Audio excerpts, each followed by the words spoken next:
Good morning and welcome to our LinkedIn roundtable. If you are able to see me and hear me, put it in the comment box. Ravi Ramanathan, good morning everyone. Okay. Ravi, can you hear our voice, video? Put yes in the comment box.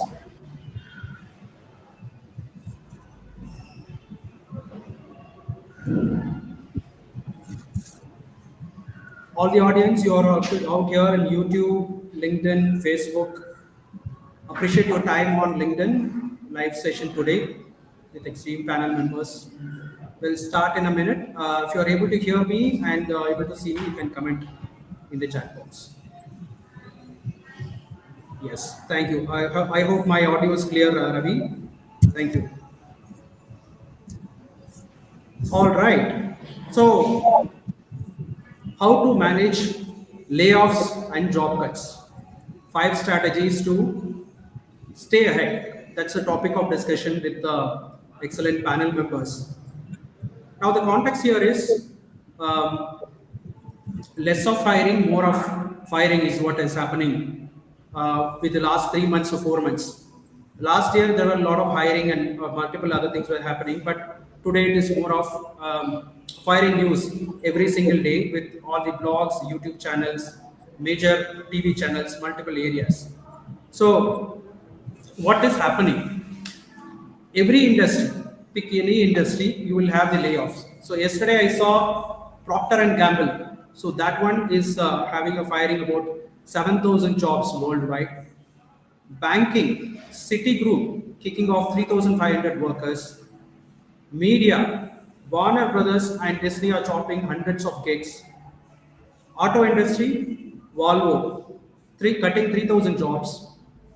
And tech, very bad, 78,000. That is a very brutal number of layoffs which is happening on a daily basis. So almost in 2025 across 340 companies got laid off. So why it is getting hiring, it is such a nightmare. So joining with us, excellent panel members in the HR fraternity and very senior panel members. Happy to welcome all the panel members who are spending time today on a Sunday for next 2 hours for sharing your valid points with coming with personal experience on layoffs and job cuts. Happy to welcome all the panel members, starting from Mr. Sandeep Amar Gupta, Human Excellence Mentor and Leadership Presence Coach, Mr. Kamal Raj, Senior Engineer Manager, GVO India Private Limited, Dr. Abhijit Sarkar, Partner and Board of Director at Premium Tech Solutions Private Limited, Mr. Karan Shah, VP and Head of HR at RKC Infrabuild Private Limited, Mrs. Arpita Ranganath, Strategic HR and Fractional HR Consultant and Bosch Consultant, Adarsh Latika, Founder and CEO at Anatomy of Work, Ramya Devi, Senior Talent Acquisition Specialist at SRM Technologies, and Mr. P. N. Rao, Senior Manager HRA at CLNH. Thank you so much, all the excellent panel members. Happy to welcome and appreciate your time to give on a Sunday with your extreme busy schedules, Monday to Saturday, where whenever we are trying to reach, you will not be in a position to take, but you made it a point that you come here and share your extreme values to our audience. Thank you so much from the bottom of my heart. And I would like to get an understanding about your background and what is your first impression when you hear the news of layoffs and job cuts every single day. Starting from Mr. Sandeep, you can introduce yourself and your first impression within 60 seconds, please.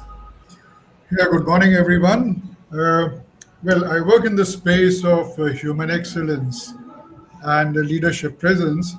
I'm a speaker, mentor, and coach. For the last 45 years, I've been doing OD.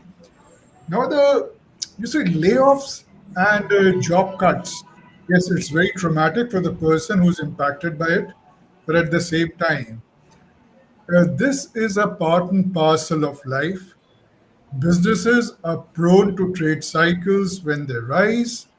There's a lot of hiring. When they don't do well, there's a lot of layoff.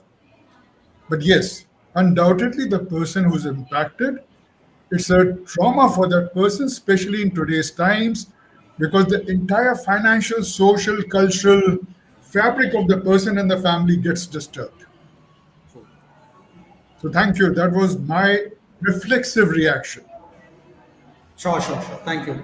Moving on to Dr. Abhijit Sarkar. You can introduce yourself. What is your background and what is your first impression? Okay. Okay. Good morning, everyone, and good morning to the delegates out here who have joined through various medium and platforms.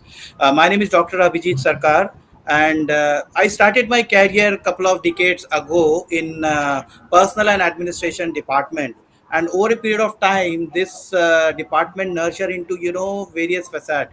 And with the development of IT, ITS, and BPO coming into picture, there was a emerging demand for facility managers, and with the huge demand there was a crisis of supply.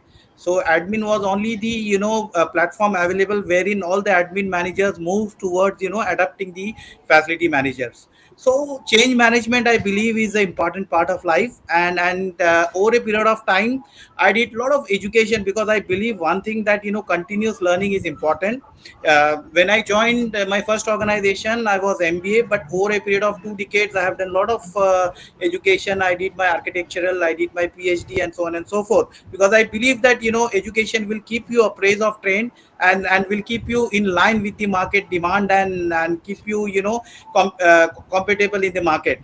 So as of now, after spending 2 decades in corporate world, I am also recognized as top 100 facility heads of India, as well as top 100 procurement and travel and hospitality heads of the country, representing with the government bodies and various tourism boards across the globe.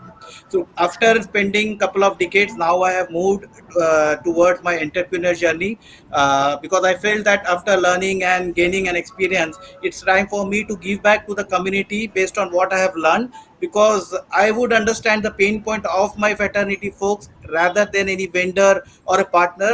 For me, the profit comes secondary. Resolving their pain point become my primary, and it's my passion. So I am an entrepreneur taking care of technical facilities for many corporates and organization. Layoff is a very painful word, but it is inevitable, because layoffs are not seen today, yet we have seen in since ages, and layoffs will continue. You have to keep our mind clear that layoffs are something which is going to continue. But one thing is very important to understand why layoffs happen. One thing is, either the organized or the country is going through an economical challenge, or there is a restructuring within the organization. And nowadays, post covid, one of the important thing which is leading to layout is the technological advancement. So as we see, technology is getting evolved and getting advanced, there will be lot of position which is going to get redundant. But at the same time, having said that, new positions are also going to come into the market. So for me, it's very important that any disruption that comes to life, it comes to take you into a new level. So rather than taking it in a negative sense, you should take it as a challenge, and try to move into a next level. And what will make you move into a next level is keeping yourself aware of trends, learning the technology, making yourself flexible to adapt change, Dr. and Abhijit, so far you one are able minute. We will dive deep little later. First of all, we'll just try to introduce okay. everyone's thought process, then we will deep dive. Yeah. Sure, Sure, no sure. problem. Next in my screen is Mr. Adarsh Latika. Please introduce yourself and what is your first impression within 60 seconds. Thank you, Senthil. Thank you for making me part of this forum. I'm quite happy to be sharing my views along with other esteemed panelists. I have a little over 17 years of professional experience, both in education and technology industry, largely in the space of strategy, product, and partnerships. Uh, I echo with what Mr. Sandeep and Dr. Abhijit was saying. While I empathize with the people who are impacted, I believe that this is a great opportunity for everyone to reflect and perhaps take a chance to ultimately choose what they really want to do with their life. Because everything said and done, most of us, especially from India, at least our first education, first job, are largely a result of what our parents wanted us to do, what the society wanted us to do.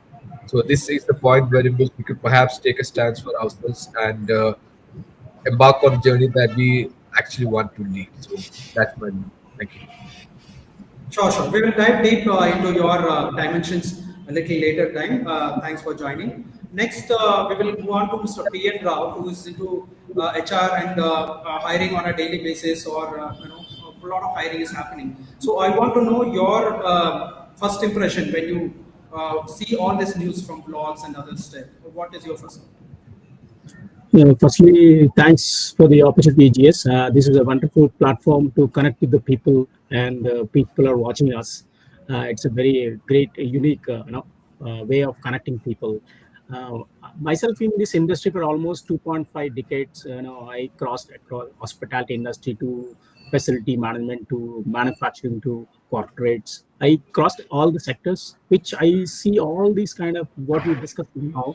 It is happening because of major reason is due to company restructuring, then markets slow down, product discontinue, like for example Nokia, they're not upgraded with this technology with these things. So these are things, and sometimes poor financials happening in the business, as well as mergers and acquisitions also happening suddenly. And majorly these days, it is mostly, I'm thinking, at the majority level, it is automation and technology swipe is coming up. So this is what happening in the layoffs. I would like to say one thing, think about your muscles. Muscles, always, when you work out, they will break down.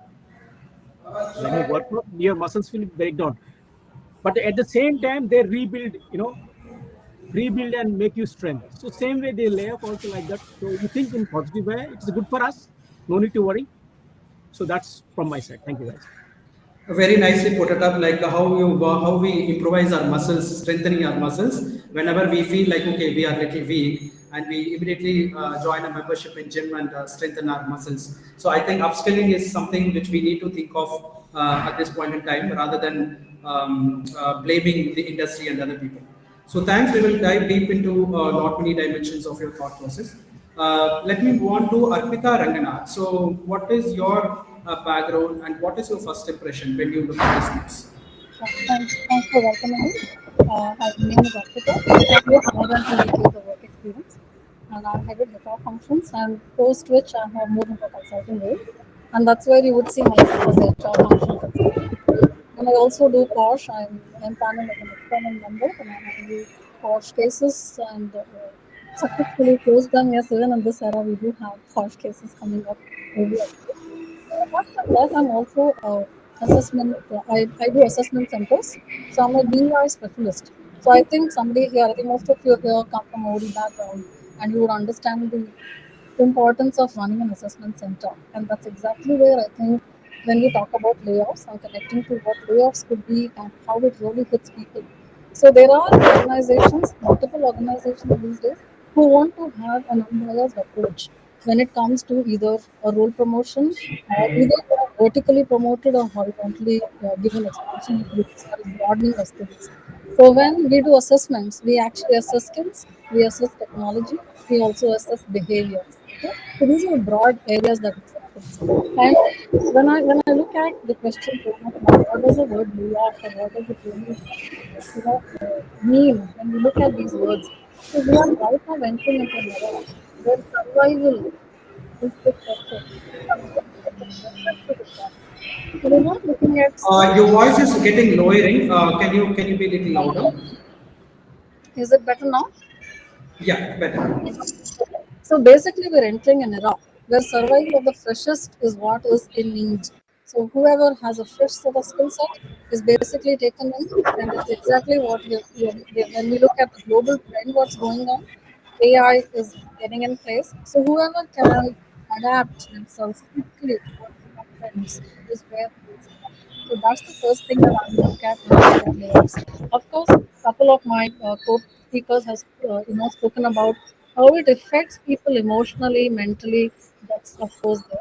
But apart from that, this is something we need to look at and jump that bridge.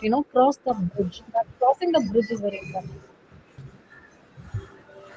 Sure, sure. We will dive deep into your dimensions of how we can cross the bridge, because This is the bridge which we are seeing very barrier, and a lot of self rejection happens during when we see a lot of gap. I think this kind of thought process and brainstorming will address those issues in filling the gaps. So I'll dive deep into profound dimensions a little later. Thanks for joining. Moving on to Mr. Kamal Raj. What is your introduction from where you're coming, and what is your first impression about layoff and job cuts? Yeah, thanks, Kumar. First of all, for this wonderful opportunity, and amidst an amazing panel of lot of experienced people in the industry. Thank you all. So my name is Kamal Raj Gupta. I'm originally from Coimbatore, but living in Bangalore, working in the IT industry for the last 22 years. And having been in the technology industry where layoffs has been pretty common for the last 20 years, when I entered my career, it was in 2002. So I entered at the time of layoff. So my entire career has been viewing various variety of layoffs. Personally, I have seen four dimensions of layoff. One is I have personally been laid off. I have executed layoff as per organization direction. That is the second dimension. The third one, in one of the company, I actually wanted to get laid off, but I didn't get laid off. Right? And the fourth one, I thought I was so frustrated with one of the companies and the team. I thought I'll take a small break, and I left the job without having any other offer, which turned out to become a 1 year unplanned break. That was like a self layoff, right? So having seen all four of this, I definitely agree to all the points which earlier panel members mentioned, that we can't escape layoff in the job world. We have to learn to manage. And Kumar, thanks for the wonderful topic today. It's all about managing layoffs, right? Sure, there are some aspects which we can avoid to make sure that we don't get laid off, but that is only some dimension of this. Many a times layoff happens for reasons which are outside our area of control, right? In that case, how do we manage? That's what we need to learn, right? And there is a proverb in Tamil which tells, I'll translate it in English directly, which tells that if you are playing in if you are performing in a stage play and doing the role of a dog, you have to bark. Meaning, you can't tell, oh, I am doing the role of a dog, but I will not bark. Meaning, if we are in the job world, you have to learn to manage layoffs. There is no escape. And I believe this next 1.5 2 hours of this session will definitely help all of our audience to know how to manage layoffs. We will, of course, dive deep later, but thanks for the opportunity, Kumar. I have learned a new term, self layoff. So far I thought it is like an external thing. So now I thought I'm just getting a label of self layoff, which is pretty much true, but we are not labeling that way. So hoping to have a new dimensions when you are speaking, not to learn more. Thank you. Moving on to Mr. Karan Shah. So your introduction, please, and your first impression about this layoff, because you're in the HR space for a very long time, and having a vice president handling a team of a lot of people handling talent acquisition, you might be having a lot of challenges and other things. So how do you see this layoff and job cuts in your industry especially? Yeah, good morning, all of you. I am Karan Shah. I am a MBA gold medalist, and currently pursuing my PhD as a researcher in HR transformation, which is my core competency, I can say. So I decided to do my PhD into it. Apart from that, I have diverse experience in three different industries. I started my career with banking sector, then I move out to the manufacturing sector, and currently I am into the infrastructure. So I have a three different dimension of the three industries, and by knowing all these things, like that is not that much common of layoff in our sector, except my infra sector. Since I am last 5 years, I am into the same sector. So layoff is a one thing like where I have seen as a HR professional, either we have a wrong hiring or a wrong person at the right place, or right person at the right place can be a best example to get the right people on a board. So that is a first impression of mine. Second thing, I have into healthcare as into infrastructure, that the layoff is be done purely on the or hardly 5 to 7% in the case of the references. With someone's influence, someone is getting layoff. So this is my first impression of the my industry where I have worked. And third part and most important part, like if we have to go out of the layoff, core thing which I can understand, you have a good network skill with your peer competitors and a peer colleagues. So you can have an advantage of getting the better prospect within the industry. or a competitor's place. So that is what my impression is. Thank you so much. True, true, true. Thank you so much for joining on a Sunday morning. Hope to hear a lot of new dimensions, key insights in the entire session. Thank you so much. Moving on to our speaker Ramya Devi, who's from our senior talent acquisition space, SRM Technologies, Chennai. So, Ramya, what is your background and what is your first thought when you are hearing all this news? So yeah, hi Kumar. So first of all, thanks for this grateful opportunity because I'm just grateful because joining in between the senior industry professional, it is a great opportunity for me. So to say about myself, I'm Ramya Devi. I'm from Chennai and I'm a senior TA specialist with over 6+ years of experience. So to say about this topic, like the first impression about the layoff is we the first thing which we would be getting is we would be emotional breakdown. So the thing is we just need to be prepared for everything because nothing is permanent. We just need to have that mindset that nothing is permanent. So you better prepare your mind self and you just have a thought that if you're losing something you just going to get a something new better. Just have that mindset because nothing is permanent, right? And my suggestion is always update yourself with the latest technologies or with the latest trend because there is a quote that says like prevention is better than cure, right? So try to learn the new things, how the mobile applications are getting updated. You just update yourself also, so that even if you're getting laid off also, you can have a strong willpower that of course I can get an alternate new job. So laid off is nothing a matter for me. You can just have that mindset. That's my suggestion, and that would be my impression even if I'm facing that.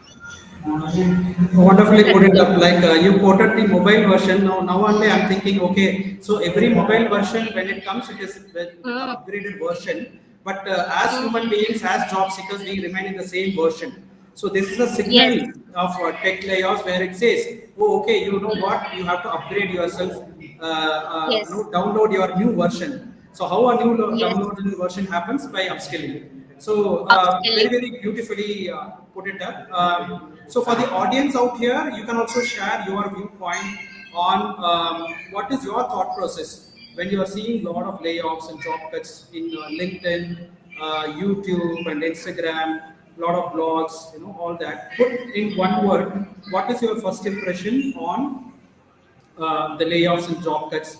I have Mr. Hari Pavan, Krishna Koneru, Abhishek Kumar, and many other people. You can just put your own thought process on whatever thought you have about the layoffs and job cuts. So let's move on. We will try to understand first of all what is the current landscape, what is the reality which is happening in the industry, because there are a lot of gossips which is happening. If it is 10% information, 90% is gossip only, wherein we'll have to try and understand what is the real story, what is the scene behind layoffs. So I'll start with Ramya on when you look at the headlines and tech layoffs in India, what exactly is the real story? Could you throw some light on what exactly is happening? Yes. So, Kumar, actually, tech layoffs in India have certainly grabbed the headlines, say like the news headlines or the social media, something like that. But the real picture is most nuanced, actually. So, I'll just mention with the headlines which I just came across. So, I just saw a headline that mass layoffs in tech sector. So many layoffs aren't just because of the budget cuts. They are just realignment of the job role. So companies shifting their focus towards the automation, AI, and cloud services. Roles that don't align with the future ready tech are being phased out, while demand for skills the data science, cybersecurity, and AML is actually booming now. So, from the HR's mindset, I'll just say that layoffs often precede a new hiring phase for different skill sets. It's more of a talent reset than an talent drain, actually. And I'll just say the multiple headlines also which I came across. I'll just make it short. So I just came across another headline which states of like Indian IT jobs are under the threat due to the US slowdown. Yes, like of course, a large portion of India's tech workforce supports the global clients. When Western clients slash the budgets or due to their delay in projects, Indian firms adjust accordingly. But this isn't permanent. HR teams are focusing more on upskilling, cross-functional, the training, and even like encouraging the internal mobility to minimalize the future layoffs.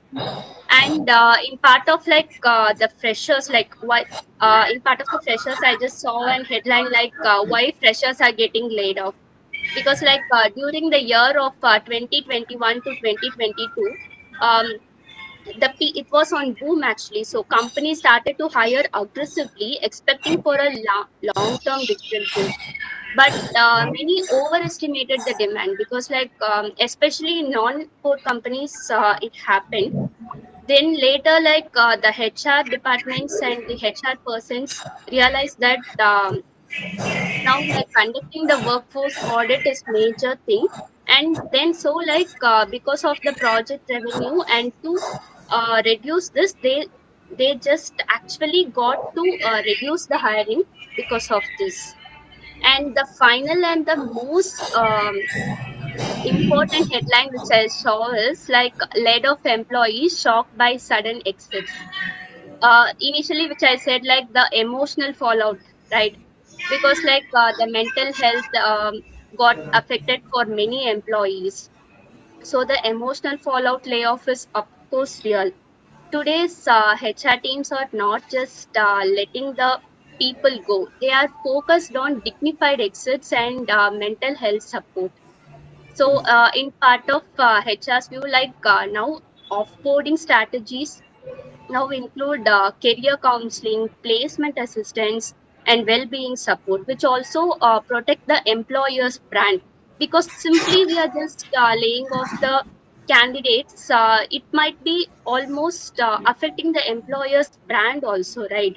So we just need to take care of that as well. And I just came across an post in LinkedIn. I just saw it is a quite small story. I just saw a post that one of the companies they just want to reduce their employees count and they just wanted to lay off few people, may like a bulk of people.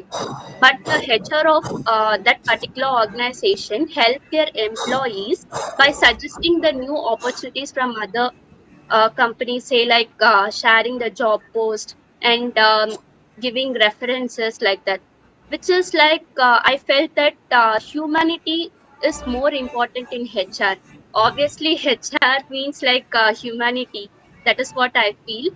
So my final thought is like while layoffs make noise, talent demand is shifting and not vanishing. So from the HR's lens, like this is a recalibration and it's not a collapse. So this is what. Fine.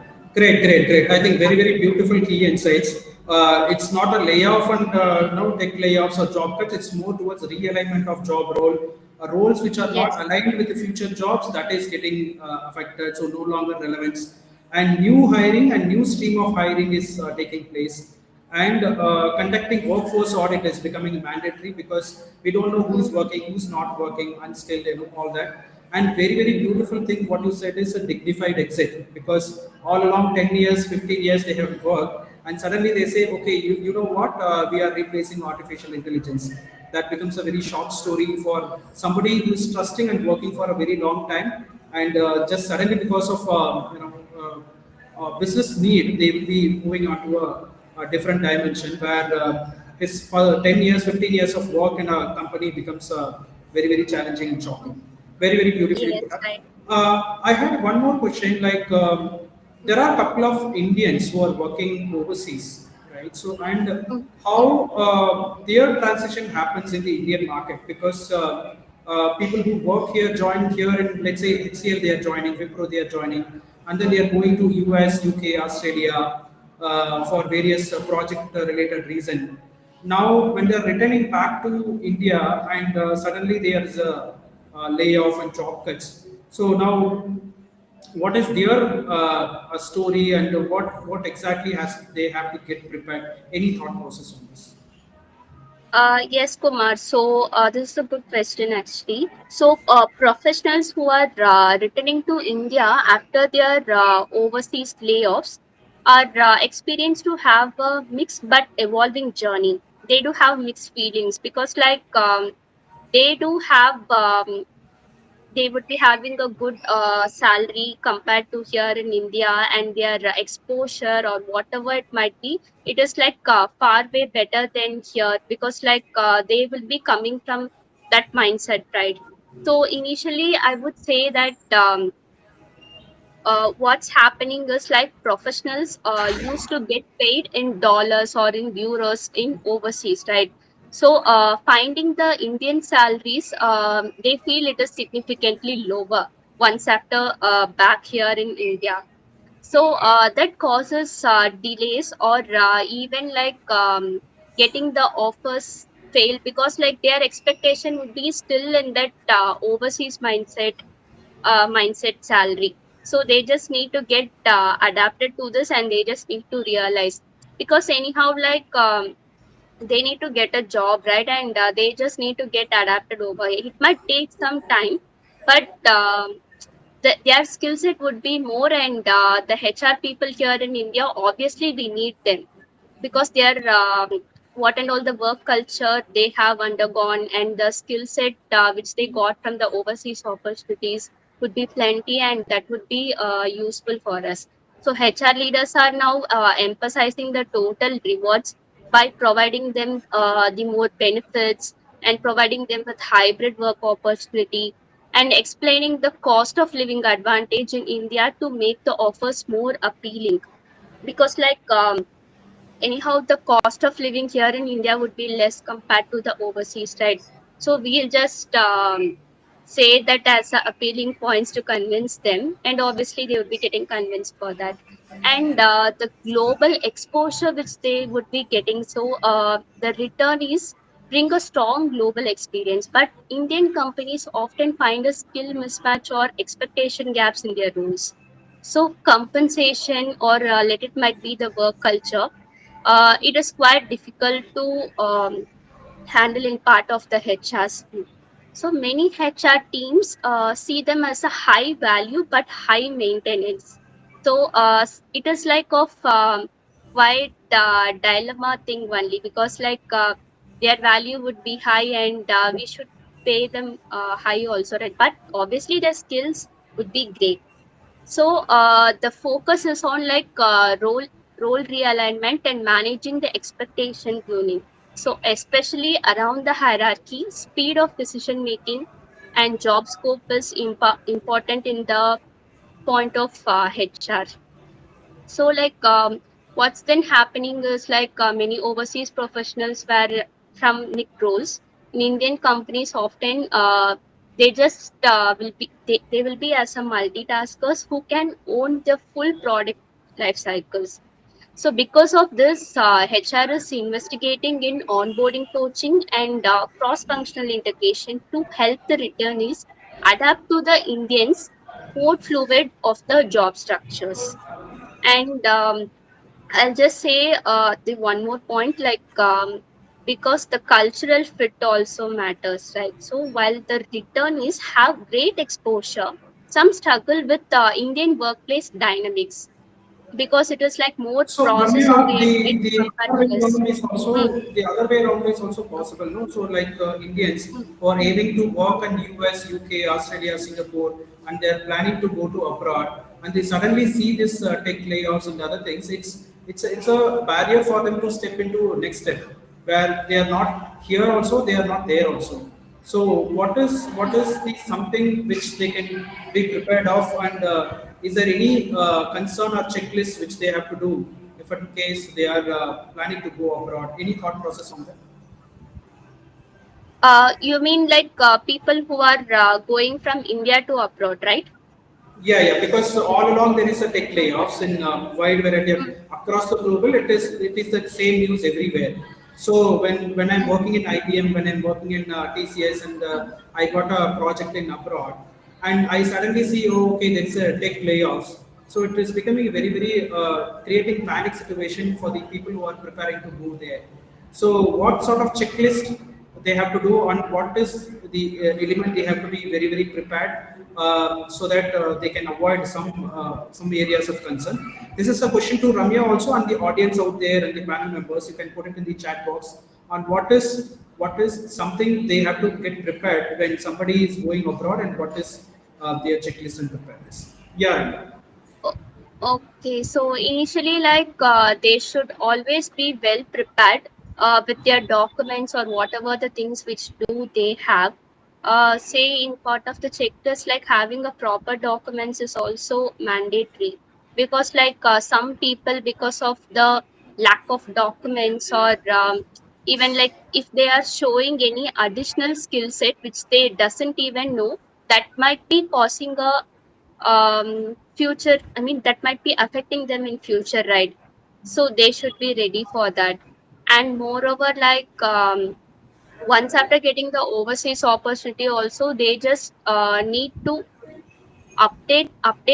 themselves by learning the technologies which they are actually going to use in the overseas, because like what and all which they are doing in India compared to the overseas, it might be quite different, right? So this is Correct. like my point of view, but it might be some people would be having some more suggestions also. So maybe if Makes sense. audience they Makes sense. know We some will other things we can do.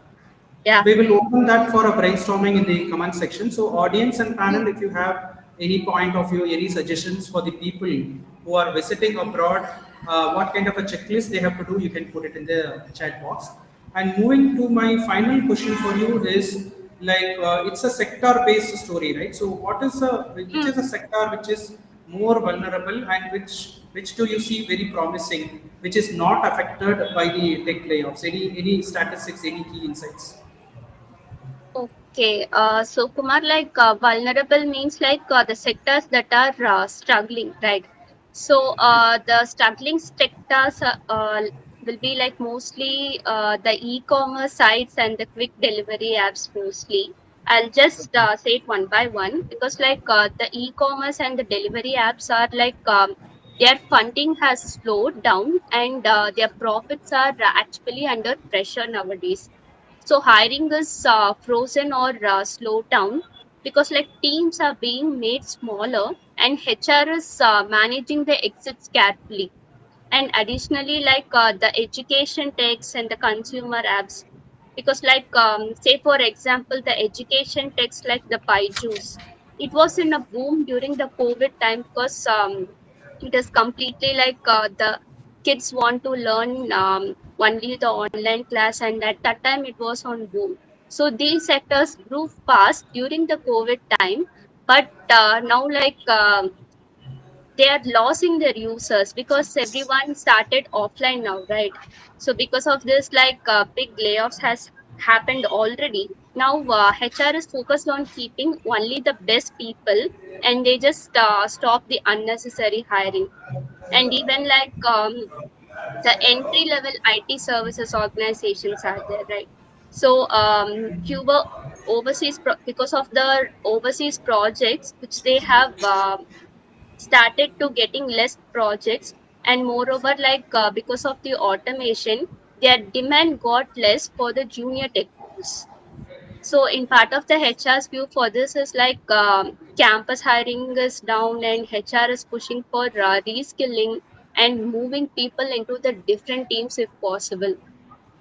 And in part of the resilience, or like we can say the sectors which are doing well or growing. So obviously, everyone knows like the first thing would be like AI or data analytics or data science, because like every company wants to use AI now, and it has been like a day-to-day part that without using AI we can't do anything. because it is almost like hard to find good talent. So the HR is open to hire the candidates from different backgrounds, and is they are also training the people to get adapted towards the AI or something like that. So, and additionally, we can say the cloud technology, cyber security, and DevOps also, because companies need to secure and reliable in these technologies. Still, HR is hiring actively for these technologies, and HR is offering good perks and trying to retain the top talent for this. Additionally, we can say in health tech and this pharma tech is also booming, because this is always a necessary thing, right? Healthcare and medical tech are still important post COVID also. Hiring is already going on, and hiring the global or remote talent is also growing in these pharma tech or health tech organizations. And finally, the fintech or the payment related organization also is still growing, because hiring smartly for these roles are helping them to retain in the market and grow accordingly. So these are the major technologies which are growing actually. Fantastic. I Yeah. think it was shocking to hear that the e-commerce is going downtrend, because when e-commerce got introduced in India, we thought like it is a complete digital transformation in the way which we do business, buying behavior and all that, and it provided a lot of small business owners an opportunity to sell across the globe. So that's a beautiful point which we have seen in the business automation. But since you're saying e-commerce, that's a very shocking news, and followed by edtech, because edtech is Yeah. something during COVID time boomed like anything, where a lot of coaches and other people boomed in their market, conducting webinars, workshop, and over a period of time, there is a lot of growth for very bigger edtech firms. But as you said rightly, when they move to offline, things becomes more vulnerable for the edtech Mm, companies, where they were not able to take admissions. Okay, so yes, there are a Kumar. lot of. So in this, which I have said, like education technologies, this is the most affected thing actually compared to others all. You know, right? Many one would have sought the news about Byju's and all. They are literally Correct. almost struggling, like similar. Yeah, Yeah. yeah. No, that's the news from all the edtech firms, where they were not able to enroll Mm, a lot of yes. students. Mm, Even having a heavy budget on digital marketing, they were not able to enroll. Because I was talking to one digital marketing agency who was working on an organic campaign for a lot of colleges, mm, admissions, software institutes, and all that. And they seem to have a heavy pressure pulling out people for these courses and all that. So I think that remains the same. I think they'll have to move to a different form of vertical, where they can onboard students, train, because the challenge is now LinkedIn learning materials, and there are a lot of courses which is like a self-learning pattern is what coming. So that becomes a challenge. yeah. Yeah. The positive news is health tech, pharma tech, and fintech is what you have said. So, from the Yes. traditional business, the collaboration with the technology seems to have a higher automation in terms of business perspective. I think that's the reason they are moving more and more towards automation, and less towards the traditional manual way of doing work.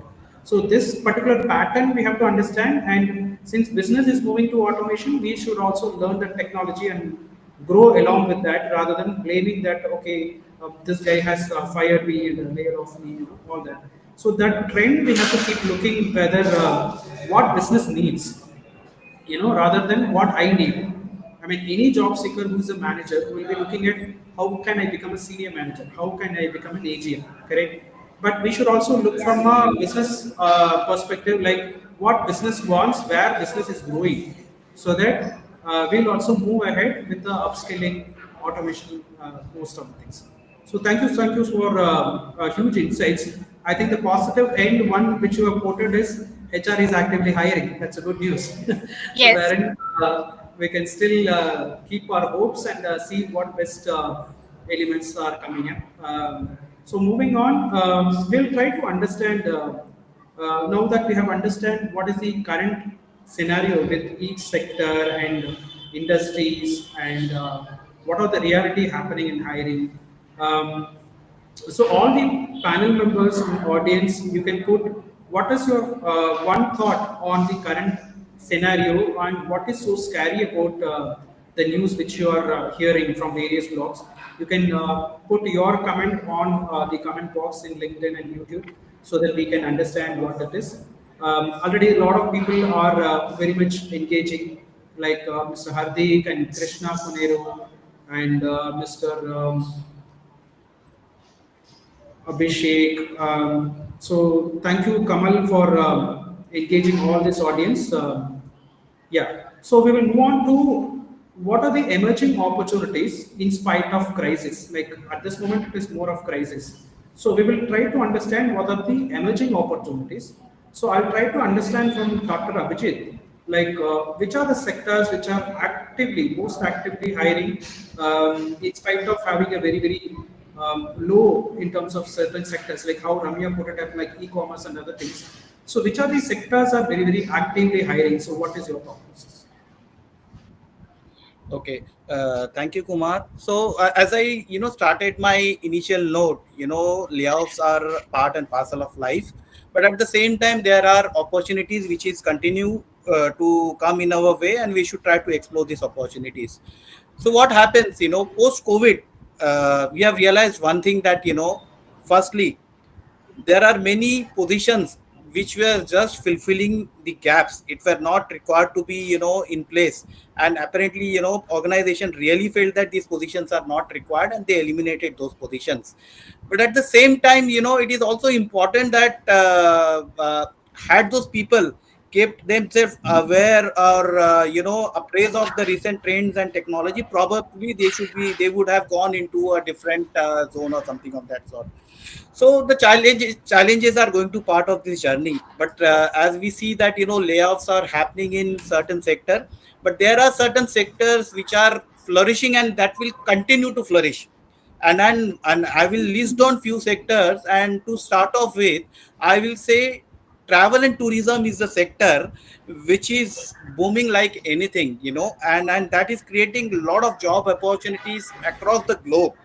And this is the position wherein you can explore the opportunities by extending beyond boundaries. I have seen people taking position in various hospitality industries in Sri Lanka, Dubai, Thailand, so on and so forth. So travel and tourism is going to emerge, and apparently it is going to penetrate into tier 2, 3, 4 cities in a larger scale, and that is what is happening. So what is going to happen? It is creating job opportunities for various kind of employees. Starting from front end, back end, blue collar, technical, so on and so forth. And with the way travel and tourism is construed to be a core supporting function of GDP, because as of today in India it almost contributes 7%, 5 to 7% to the GDP, and especially other countries like Sri Lanka and all, it contributes more than 10%. So travel and tourism is going to flourish, and then people who are managing travel and tourism can mold themselves into diverse role. Because I have seen various people who were working in travel houses and managing ticketing and all have diverse themselves towards various travel and operational activity. With the various conferences, events and expos coming into picture, those people who were doing back end job have now moved into a front end role. Because to manage expos and events you require a lot of competency, and especially people from travel and tourism who were struggling to survive their position during COVID are now enjoying it, because there is a lot of challenge in the supply of qualitative people. And with these people who were managing a back end function of ticketing and so on and so forth are now moved into expos and so on and so forth. Experiential wedding is emerging as a part of travel and tourism. So we can see a lot of opportunities in travel and tourism, and people who wanted to explore their career post graduation can also look for doing various courses in travel and tourism, so that irrespective of whatever field they join, but since this position or this this area is emerging. There is a continuous opportunity for these people across the globe, and I feel this is the opportunity which is not going to come down. Even during COVID, we have seen that hotel industry didn't fall back. Many hotels started using them as a center for restricting COVID patient, whereas many hotels like JW Marriott and all did organize in-house sports and gaming. So this hospitality sector is going to nurture, and it is going to create a lot of job opportunities for people. So when anybody is confused with their career, definitely they should look travel and hospitality as one of the potential sector. Coming into the next, technology is evolving.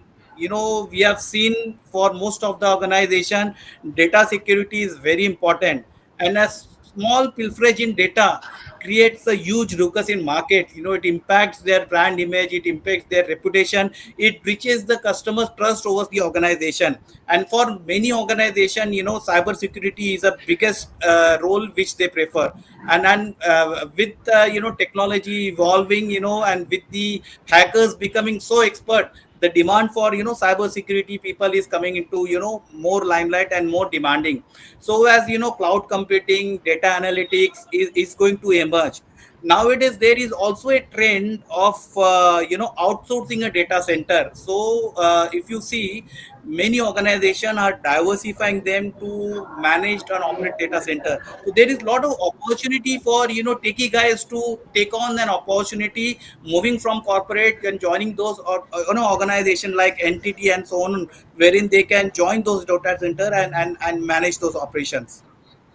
Healthcare definitely is evolving because post COVID, health and well-being is definitely considered to be one of the area, and with the demand coming into picture and with the development happening in tier 3 and 4 cities, the healthcare and various infrastructures are penetrating in various part of country. So the demand for various professional in healthcare is emerging, and especially me coming from admin and facility background, I have seen many people who have come from tier 3 have gone to their host organization, because not only creating an opportunity but also giving an avenue to ensure that they are able to manage their work life. So healthcare is one of the emerging sector. Sustainability and green infrastructure is definitely evolving, and we could see a lot of organization coming into manufacturing of EV motors, EV charging machine, or sustainable grid. So I have personally seen there are a lot of facility managers who were managing corporate facilities have moved towards managing this kind of facility or infrastructure for this sustainable manufacturing organization. Banking and insurance is an emerging sector, and with the digital banking and customer experience coming into picture, this position is attracting a lot of talents. We have been seeing almost major banks have a mandate of opening 4 to 5 branch per day. So that is the way the banks are opening. And I've seen various people you know managing procurement or sourcing various fintech organization, and joining as a head of procurement. So there is a lot of opportunities in banking and insurance sector, because this sector is growing, and it is for all the categories, and for FM especially the facility managers, procurement, and the travel managers. It is creating a lot of opportunities all across the country.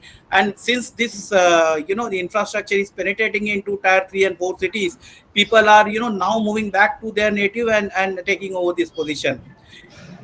Digital training and skilling also is emerging, though somebody said that Byju's and how all have fallen down, but there are various organizations who are providing a lot of digitalized certification, especially skill based, like procurement or facility management, or any kind of other courses which are available. So people who are with any kind of disability, or who are not able to go out of home for doing a job, can take on hybrid working, and they can take on this kind of opportunity to do lot of coordination work. because it involves a lot of activity. We have seen lot of events happening online today, a lot of awards. We have ourselves as skill with and all have conducting lot of training sessions and conferences and awards online platform, and it requires huge coordination. So it is also creating opportunity for those people who are disabled, or for those housewives who are not able to move out of their family commitment, can take on these kind of assignments and can devote themselves for this kind of hybrid job. So there are a lot of sectors which are evolving and creating job opportunities. Thank you so much, Vijay. I think that's a very, very promising note, and hope you are giving to the audience, because all along we were thinking that there is no hiring happening, but sectors like this are definitely making a lot of sense, and it is all just pivoting to a different new roles, labeling new jobs, new creation of jobs. That's where things are moving rather than complete shutdown of jobs. So that's the way we'll have to look from a job seeking perspective, where we might have to move to one industry to another industry wherein the opportunities are there, rather than telling, okay, my forte is there, my skill is in this particular industry. I think that is all old stories, where we have to keep looking, pivoting to the other industries where the opportunities are there, just because for the survival. Otherwise, we cannot say, okay, I'm a subject matter expert in real estate, subject matter expert in banking. We cannot tell them.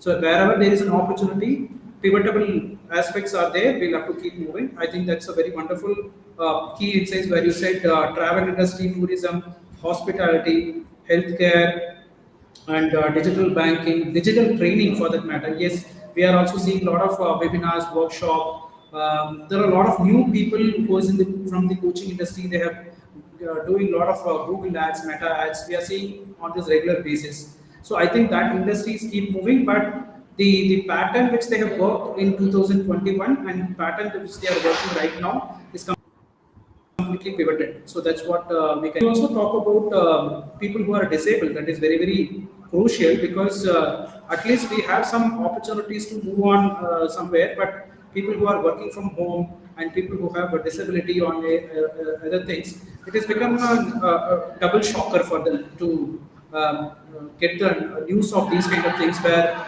they will be little panicking. I think thanks for bringing that point, because we were never ever thought of this particular element for that separate vertical of disability and working home, all that. So I think this is a very, very promising note which you have given. So any opportunities you see, especially in tier 2 and tier 3 cities, where we are not even having an awareness. Any thoughts about that? This is all metro areas we are talking about, but for tier 2 and tier 3 segments, do you have any thoughts? So Kumar, I will tell you one thing. Today tier one cities have almost exhausted. There is nothing available when you talk about infrastructure, especially in tier one cities. So now the only opportunity that remains, and especially with the way India is growing and expanding, it's very phenomenal. And as we see that India is construed to be the fourth largest economy in the world. With that we can understand the space which we are moving is really phenomenal. So once you see that tier 1 is exhausted and there is hardly scope for any development in tier 1, so gradually everything is moving towards tier 2 3, and now even tier 4 cities are coming into existence, especially those areas people who have not even heard in past, now are they are coming into a limelight, especially like Itanagar and all, which people must have not heard, but we have seen multinational companies like Franklin Template and various other institutionals are working from those places. So now demographic is no more limit, so COVID has already proved that to ensure that work has to happen, it can happen from anywhere in the globe. It is only because of one thing, that technology is connecting everybody globally, and secondly with limited infrastructure within tier 1 and with the level of opportunities available in tier 3 and 4 cities, especially the cost of operation, the availability of labor, and the availability of infrastructure at lesser cost, we see a lot of expansion happening in these places. Lot of commercialization is happening in tier 2 and 3 cities, and in fact tier 4 cities also. We have seen a lot of reputed developers like K Rahejas, Lodha, and so on and so forth have moved towards developing infrastructure like smart buildings in tier 3 4 cities, and wherein we have seen a lot of branded organization like Capgemini, Cognizant, and all. They have moved their back end functions to these places. What is happening? We are taking care of ESG norms, because under environment, social, and governance, under social part, it is very important that when you hire people, the opportunity should be given to the localite people first. So under governance, they also believe in creating infrastructure at place wherein we are also creating opportunities for local people. What enables is those people are not leaving their place and coming back to cities, and then you're getting labor at a cheaper place, and where people are more loyal and dedicated to you, because they are able to work in the vicinity of their residence, and they are able to commit larger time to the organization so as to their family. So the loyalty towards the organization also is at enlargement. So we have seen a lot of as commercialization takes place, back to back all the systems and processes and infrastructure follows. Then we will see hospitality industries nurturing, because you definitely requires hotel, guest houses, and food courts and everything, malls and everything to be in and around places, because you would require a lot of residential complexes and everything coming in. So there will be a lot of development happening. When a city grows, it concurrently gives avenue to all other business opportunity to come and expand in that place.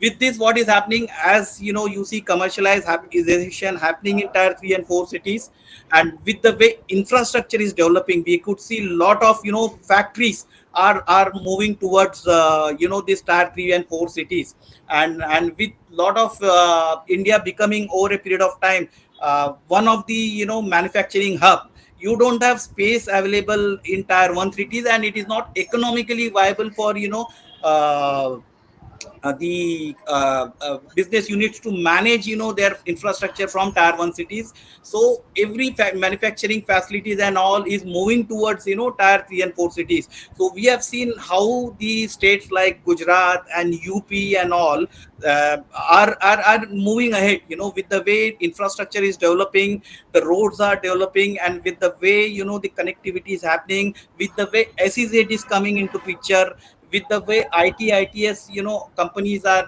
penetrating into tier 3 and 4 cities. It is creating a lot of opportunities for people, people from technological background, people from back end background, people from hospitality industry, people from procurement and sourcing industry. So it is for a diverse professional, there is an opportunity created. So there is a lot of development happening in tier and 3 and 4 cities, and with the way government is planning to develop the infrastructure, and with the way ITS policy is coming into picture, we will see tier 4 5 6 cities also coming into picture in over a period of That's time. super promising. Thanks for the notes, Dr. Abhijay, because when we are moving and growing, we will only look upon the metropolitan cities to grow, because that's where the CTC and growth is there. But at this point in time, we'll have to relook at tier 2, tier 3, our own natives where we belong to. So we are not even looking at those kind of opportunities. So panel members and audience, you can comment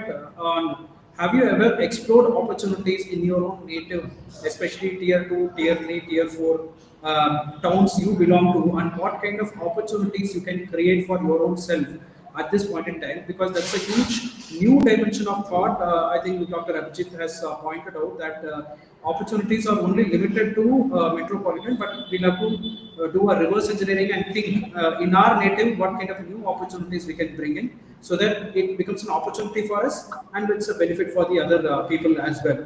So you can comment on the LinkedIn comment on what is the kind of opportunities you have explored or thinking of in the tier 2 and tier 3 cities which you belong to, and what are your thought process. Yes, thank you so much. And now we have understood like the current sector and the opportunities, which everything is like very very promising and very hopeful for the future. But think from the perspective of a candidate who has a sudden news that he received some Monday morning email that he got laid off. Right? So the panicking starts when he sees a mail and thinking about his EMI, banks, loans, monthly expenses. He's suddenly getting panic, right? So many of us had that issues that we don't have a backup plan for any financial structure because we think that we will be working many years together and we will be working towards that.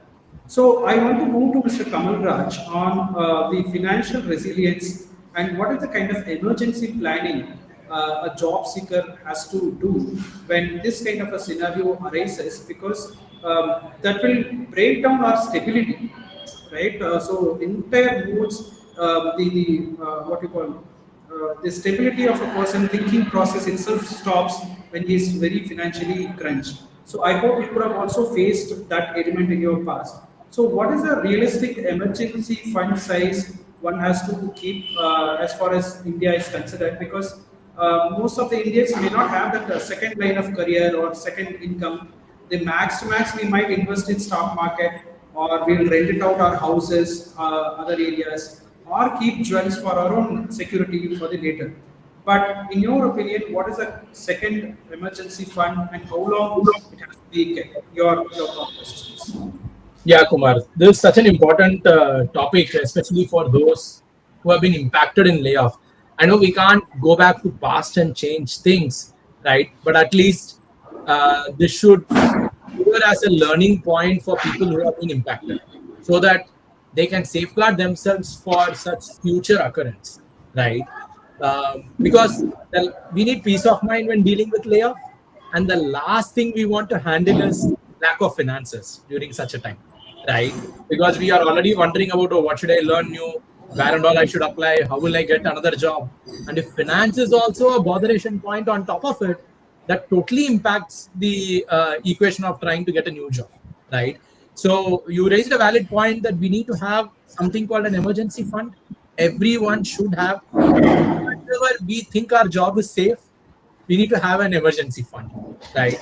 And and looking at the way the market is going, right? While earlier people used to tell, oh, we need to have 3 to 6 months of our income as emergency fund. If not income, at least 3 to 6 months of expenses that we incur on a monthly basis as emergency fund. But just to be on the safer side, just coming from my own personal example, I thought I will take 1 2 months break, which became like 1 year break, right? So we never know how life goes around.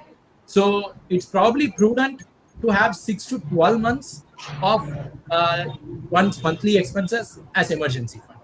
That way, one can be very sure that they get enough time to upskill themselves, they get enough time to network and get into a job which they want to go into, and not get into a job desperately because they don't have any other job and choose the wrong job in that quick desperate decision, right? Correct, correct. That is like going from one well and falling into another well, which is definitely bad, right? So it's very important that we keep enough runway, enough emergency fund size, so that we don't get into another not suitable job. Talking about emergency fund further, Kumar, again, see, it starts with self-awareness. Self-awareness of like every household is different. Some household has dual incomes. Some people have some sufficient cushion in terms of finances, right? And some people have more responsibilities versus some people have lesser responsibilities. How many kids they have? Are they supporting their parents?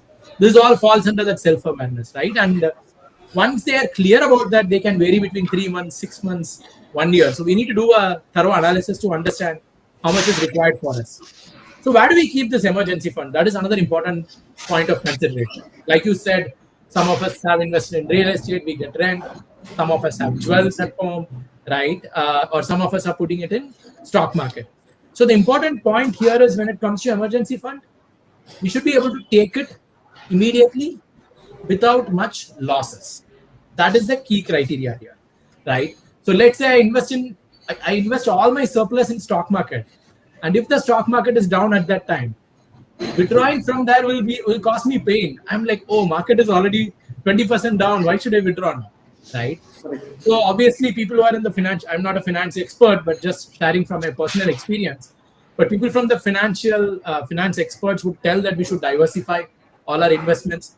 So talking about emergency funds, we need to be mindful of that. Maybe just FDs, which are breakable without large fine, or there is a concept called liquid mutual fund. Maybe people could go for that, or even gold for that matter, right? Uh, it's always a debate versus gold versus stock market, but gold has again and again proven that it has its place, a strong place, right? And liquidity is not a problem when it comes to gold. Also, you can go and sell it in any jewelry shop easily, right? So yeah, I don't want to specifically tell where people should put the emergency fund, but these fundamental points should be in their mind. Easily, liquidity wise, it's easy, not much losses. I was just googling as preparation for this talk, and I found a nice article from ClearTax. I can put in the chat where they in detail explain where to invest the emergency fund, right? So these are my inputs on emergency fund, Kumar.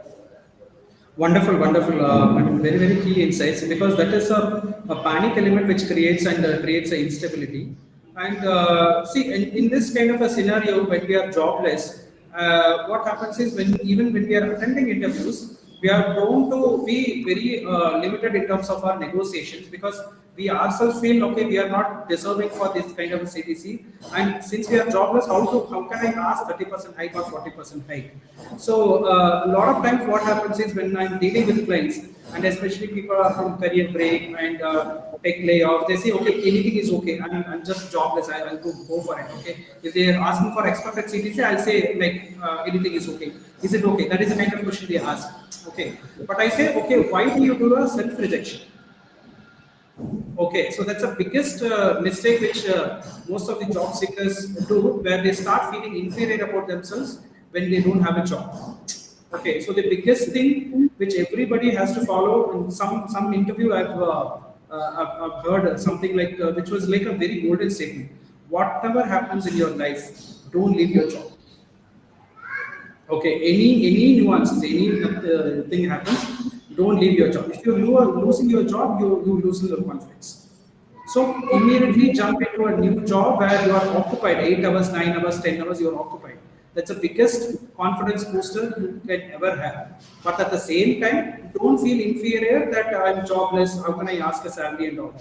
So what is your salary negotiation strategy? Because you yourself have underwent that a very bloodshed path where you have experienced those kind of things. So how do you negotiate? I mean, how a job seeker has to negotiate when these kind of situation? Yeah, wonderful question, Kumar. It's like you rightly highlighted, when we are going through that difficult times, at times we are doing self-rejection. You use the right word, which we should avoid doing that, right? And I also believe the self-rejection happens because of a couple of reasons. One, they are desperate. They don't have an emergency fund, right? And they have EMIs waiting to go every month. And automatically they are thinking, oh, I need to get somehow some job. So if emergency fund is there, or if another source of income is there, at least people won't get into that mode, number one. And talking specifically about how do we negotiate salaries while experiencing layoffs, right? Like I said, I have two experiences, right? So let me talk from that. Number one, we need to understand our own worth, right? We need to be very clear about what is our worth. How can we check that? So thankfully today there are a lot of websites where we can check for similar roles, similar experience in various kind of companies, what pay is provided, right? For that, first we need to understand the market also. So let me start one more step before. Understand your industry, understand your market. If I talk about tech industry, that's where I'm from. I know there are various kind of companies. There are early stage startups, growth stage startups, and even very successful startups, which we call as unicorns, right? All of these we can call as SMEs, right? Small and medium-sized enterprises, right? And then there are these large enterprise companies, right?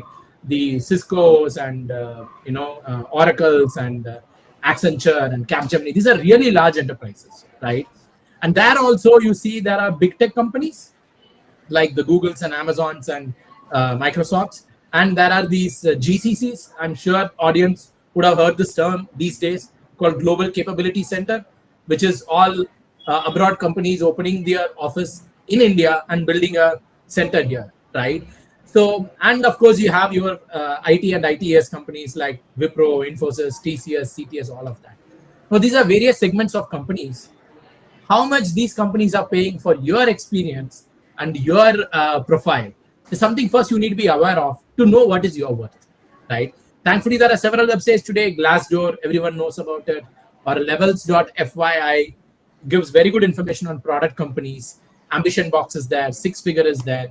Many websites are there, thankfully, right? Another nice website I came across was indiatechsalaries.com. I'll put all this in the chat, right? Where they are nicely classifying according to the company time, company type, what pay is provided at what level of experience, right? So in short, understand the market and industry, and hence understand your self-worth. This is the first step in being able to confidently negotiate, right? Second step is we have to prove our worth in interviews, right? Which means we have to really do well in interviews, which means we have to really prepare well for the interviews. And again, thanks to a lot of websites, and there are certain community websites of different companies. One of them I follow is called teamblind.com, where like all Microsoft employees talk, or all Google employees talk, Wipro employees talk. This is equivalent to Fishbowl. I think, I don't know if Fishbowl is still there, but then that was also the same concept, right? There we can actually listen from the employees who are part of these companies about the interview process. So it's no more hidden to know what is the interview process in various companies. We have enough websites which gives this information. What is round one, round two, round three? What will be focused in which round? So that we can prepare well for it, right? So preparation becomes important. I know during layoffs, thinking about spending more for upskilling sounds like even more detrimental because you're spending more money. But personally, I can guarantee that upskilling is such an important thing, right? In my 11 months, close to a year break, I went through so many courses. I went through so many learnings. I purchased a lot of subscription-based courses. Because of that, after this 1 year break, when I joined a new company, almost my salary doubled, right? Little more than double because of upskilling. And all that money I spent on upskilling was 100% required, right? Otherwise, I would have been feeling very low in my confidence, right? So that is the second point on upskilling and proving your worth in interview, so that we can demand in the salary that we deserve. The third thing is learning the negotiation technique. Right? There are a lot of negotiation techniques. Again, I Googled, I found some very good materials available. In LinkedIn Learning, I found some good materials. Just Googling, I found some good materials. So, and today's age of ChatGPT and Perplexity and Gemini, learning these techniques is no more rocket science. We just have to go into these AI chatbots and ask these questions. How do I negotiate my salary? And it will give step-by-step process of how to negotiate, right? So these are the things to do. I just want to re-emphasize that even though the individual is laid off, even though the market is bad, companies are always looking for good talent. Companies are always looking for immediate joiners also. I will tell that is another huge advantage. Right? One big benefit I got when I was laid off was I was an immediate joiner. Right? So for solid talent who are immediate joiners, companies are always ready to pay more to attract them into their company so that they won't join elsewhere. Right? So in short, I will tell, understand your worth, understand your market, prove your worth through upskilling and preparation, and learn negotiation techniques because companies want you if you can prove yourself. I think you have given a lot of new websites and new insights, which is which is giving confidence to the job seekers because they don't have to do a self-rejection or feeling inferior about their salary structures just because they are all laid off or immediate joiners and all that. I think there is one question from Mr. Hardik from the audience. Salary hike 50% must be we get, but no one offering salary based on company budget. They are giving 30 to 40% hike. Isn't it unfair? Yeah, I mean that's a challenge, right? This is where we have to choose the right companies. Is my answer, Hardik. Some companies always stick to 30-40% as like standard, right? But there are some companies, at least I'm talking about tech industry, there are some companies which don't even want to know your current CTC because the company has a certain standard of salary and they will stick to that high level of salary. right? So this requires enough market research to understand which company will pay what, and accordingly applying for those companies and choosing to clear the interview bar in those companies. At least I'm telling from tech industry perspective. I'm not aware of other industries, but that's my short answer, Hardik. Kumar, I Short want to and huge Kumar, insights. Kumar, I want to add We will to. take that question. We will add that question. Hold on. We will move on to the next element when we are prepared for this kind of interviews and all that. The skill evolution is what Kamal was talking about. Huge things where he has subscribed to a lot of courses, upskill himself, and then prove to have 100% hike. Right. So that is a element which we have to focus on instead of blaming things. So skill evolution is becoming a future proofing of what for in terms of survival. So I want to learn from Arpita Ranganath, like which are all skills which are very non-negotiable in terms of the job market, especially in 2025. Because earlier decades we could have compromised soft skills, we could have compromised technical skills, all that. But in 2025, what is the skill which you see as a non-negotiable? Sure, good question. So, taking a thread from Mr. Kamal, when a skill becomes a commodity, substance and true brilliance become a valued currency. Now, this is very important aspect. As we talk about layoffs, as we talk about the changing technology trends in the industry, so before I jump into the different skills, the in demand skills, I would like to just say that the best paid professionals of 2025, of whom we all know now, by now I'm sure we all know who they are. They are the AI experts. They are the people who can lead people. They are the people who can talk about automation. They are the people who can talk about compliance and who can speak extremely well. Basically, public speaking is an asset. Your voice is getting low. Can you improvise on that? Otherwise, can you hear me better now? Is Yeah, yeah, this is better. Keep little louder. All right. So professionals need to acquire AI literacy, stakeholder management. So these are some of the skills I will take you people through. So there are, a couple of skills based on technical skills. Now we all talk about soft skills and technical. So we have competencies, right? All organizations have a drive which talks about technical competencies as well as soft skills as a competence. Now, soft skills in this age, in this era, are now called power skills.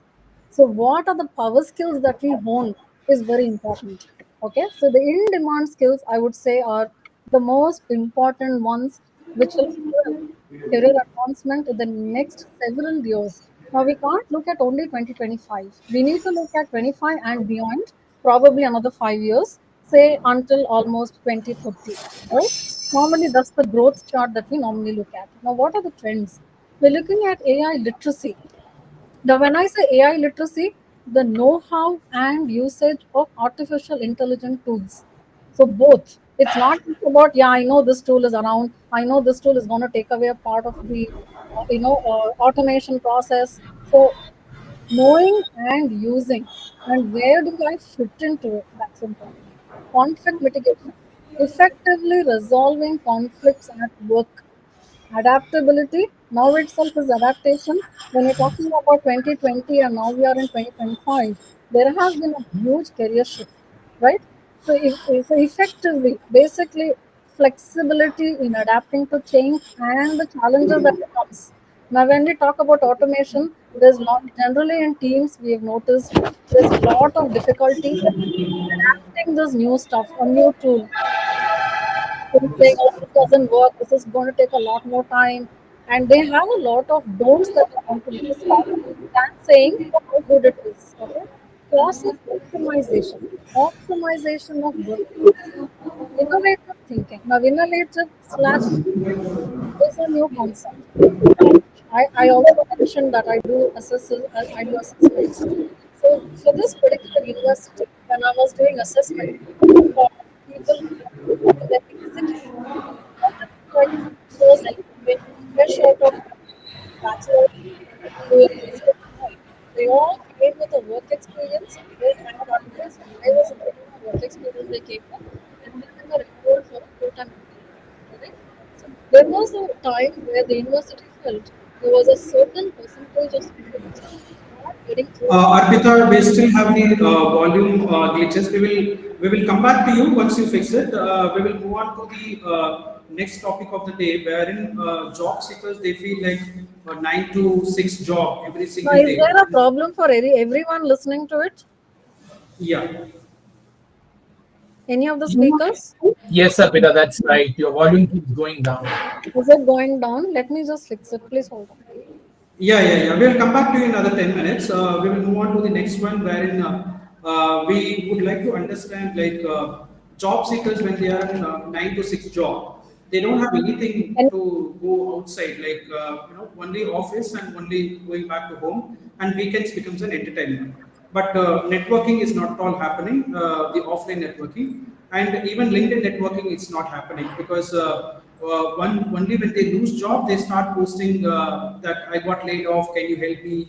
All those kind of things where we see on a daily basis. Even without the layoff stories, we have seen in the past that only when they have lost the job, they start posting on LinkedIn that I need help.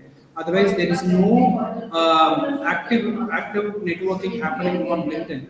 So, others, I want to learn from you, like how professionals effectively should do networking in between jobs and other things. So, can you put some light on those networking capability which we have to work on? Uh, thank you. Thank you, Satish. So networking, first of all, should not be something that is done with a pause and for a cause. It needs to be a continuous investment as we invest in our skills. And for whatever reason, I learned it the hard way. So I was in a stable job for a long time. Did that for 15 plus years, and when I felt that I need to move out. For whatever reason. It was difficult to approach people, largely because nobody outside my immediate circle knew how good or how bad I was. At the same time, being an introvert, it was always a struggle to make that approach in a conference or even to look at it in LinkedIn. And it was also a time where in which AI generated content was getting popular, so it was always a struggle to put original thoughts or original ideas when there's so much of influx of content happening from elsewhere. So for me, what I've for me to do sorry, what I decided to do was first I sat down and made a list of things what I wanted to do. For example, I was very clear that I wanted to. So my background is in higher education technology, in corporate strategy, uh, products, and partnerships. So I was very clear that I wanted to do something else outside of domains that I work with, both from an industry point of view and as the functions. And at the same, and once I had this experience, I wanted to come back to higher education and see how I can apply my learnings for that period in what I want to do next. Second thing I decided that I wanted to do something in the space of AI because AI was being the business, the biggest buzzword. And third thing was that I wanted to learn social. So what I started doing was that I started working in communities. I started volunteering for projects. So I am currently a volunteer member of a group called AI for India, at democratizing access to uh, Indians, especially in the industries of healthcare and education. Uh, I volunteered with a group called People vs AI, which is from Extra Foundation for India. So I joined as a member and later became the project lead for a project called AI Promise, which we successfully closed early this year, March of 2025. And I also became a member and I contributed actively to organizing the National Human Resource Development National Conference in February here. So what these three did to me was that people started seeing what others could bring in, how my acts and my commitment to the cause. Because I wasn't getting paid for any of these things. Uh, that gave them confidence, where in which they could recommend or they could consider me for the jobs that they had within the firm. So since then, I've been getting stuff for projects coming to me from the volunteer projects that I did. So that is part one. Part two was that I mean, being in the space of higher education skill, I always followed the trends within how employment and how organizations were looking at employees. And I always had a sense that this is going to happen at some point of time. As the prior speakers have articulated, we need to have that mindset of being laid off at any point of time. So I was very clear that I wanted to bring or build a stream of passive income where which I don't have to touch my savings or the emergency fund to start with. So what I started doing was that a few things. One is that I started writing stories for young children based on my experience with the street dogs in our locality. So I got around 6 to 10 stories in place, and I'm trying to get it published. Then I started repurposing the my experience of using AI for my consultancy engagement. I'm trying to convert that into a course, so, which I hope that at some point of time I can offer to MBA students or anybody who's looking at consulting as a career. So so this is something that I'm actively pursuing. Third thing is that while you can do volunteer work, or while you can perhaps reach out to your course connections for reference and recommendations, I also start taking up my own projects with which are very much aligned to what I want to do right now and what I want to be seen in the next 3 years. So I'm currently doing a global survey on how university students use AI. That survey is live at this point of time. In another 3 months, I'll be launching a survey on how faculty are using AI for their classroom pedagogy and instruction. So I have those projects in place, and I keep talking about these two to the people that I meet, and there is always a value or a I would say value. I would say in a loosely way, I would probably put it as a hook, which remains in the mind, knowing that okay, can we perhaps what the survey is out, can you share with me? Like for example, the survey that I'm currently doing in for among university students on how they use AI. One of the premier institution in India has reached out to me for collaboration, so I already have one call with it. So I'm not only proactively or passively looking at engagements. I'm also actively creating more and more avenues for myself, where in which I'm more visible, I'm more available in the mind space of people where I can look at. But before I embarked on all these things, what I also did was I aligned my family. While Kamal very nicely articulated about the finance part, but I also spoke to my family about what I intend to do or what I want to do and what it's gonna take. So it means that I'm not gonna be available during weekends, or we may probably instead of going out 2 times a month, we'll probably go out once a month. Or I probably spend hours in the night doing the whatever work I'm doing and may not be available for the family time. So for me, that was very important to get that support emotionally and making and getting a realignment on how much I could spend time with them, and that support was very instrumental for doing all these things. Like for example, yesterday I was in two networking events in Bangalore, and that means one Saturday is entirely gone, right? So their support becomes very important in that way. The next thing to realize is that we don't have to do this all by ourselves. Where we feel the need to ask help, I think we should not shy away from asking that help. And there is a niche set of people who are emerging, who are offering that expertise. Like for example, I attended a session from Dr. Ramya Ranganathan. She teaches at IIM Bangalore. She has a book called Career Alchemy, where she essentially helps professionals like us on how to build something called portfolio career, where in which you are not putting all the eggs in one basket, and you how do you pursue passion with as part of your professional career as well. Then there is also something called a Design Your Life. It is a framework taught in Stanford. It is now available in India as well. So there are, if you make an effort to it, there are people who are available who with the right expertise who can probably help us with these things. Lastly, I also started engaging actively in my community as well as on my personal well-being. So when I decided to take the career break, the first thing I did was to join a gym, and I've been very regular in going to gym the last 15 months now. So I can see the visible change or the progress. I would rather call it as progress in my body, the way I feel every day in the morning or throughout the day, and the and I if you had to look at it, I don't have time to feel bad about my situation, or if you want to call it a bad situation. I've only seen progress, because when I look at the mirror, I see a different Adarsh, more lean, more muscular. So I see the progress. So I'm not worried about, okay, I don't have a stable income. But the projects which I've been able to get through my networking or the volunteer activities that I've been doing are actually been much more. I mean, if you look at the month aggregate at month level, it's much more than higher salary I've done the last, say, 5 years. So in that way, well, of course, not one income is questionable, like 3, 4 incomes that you do.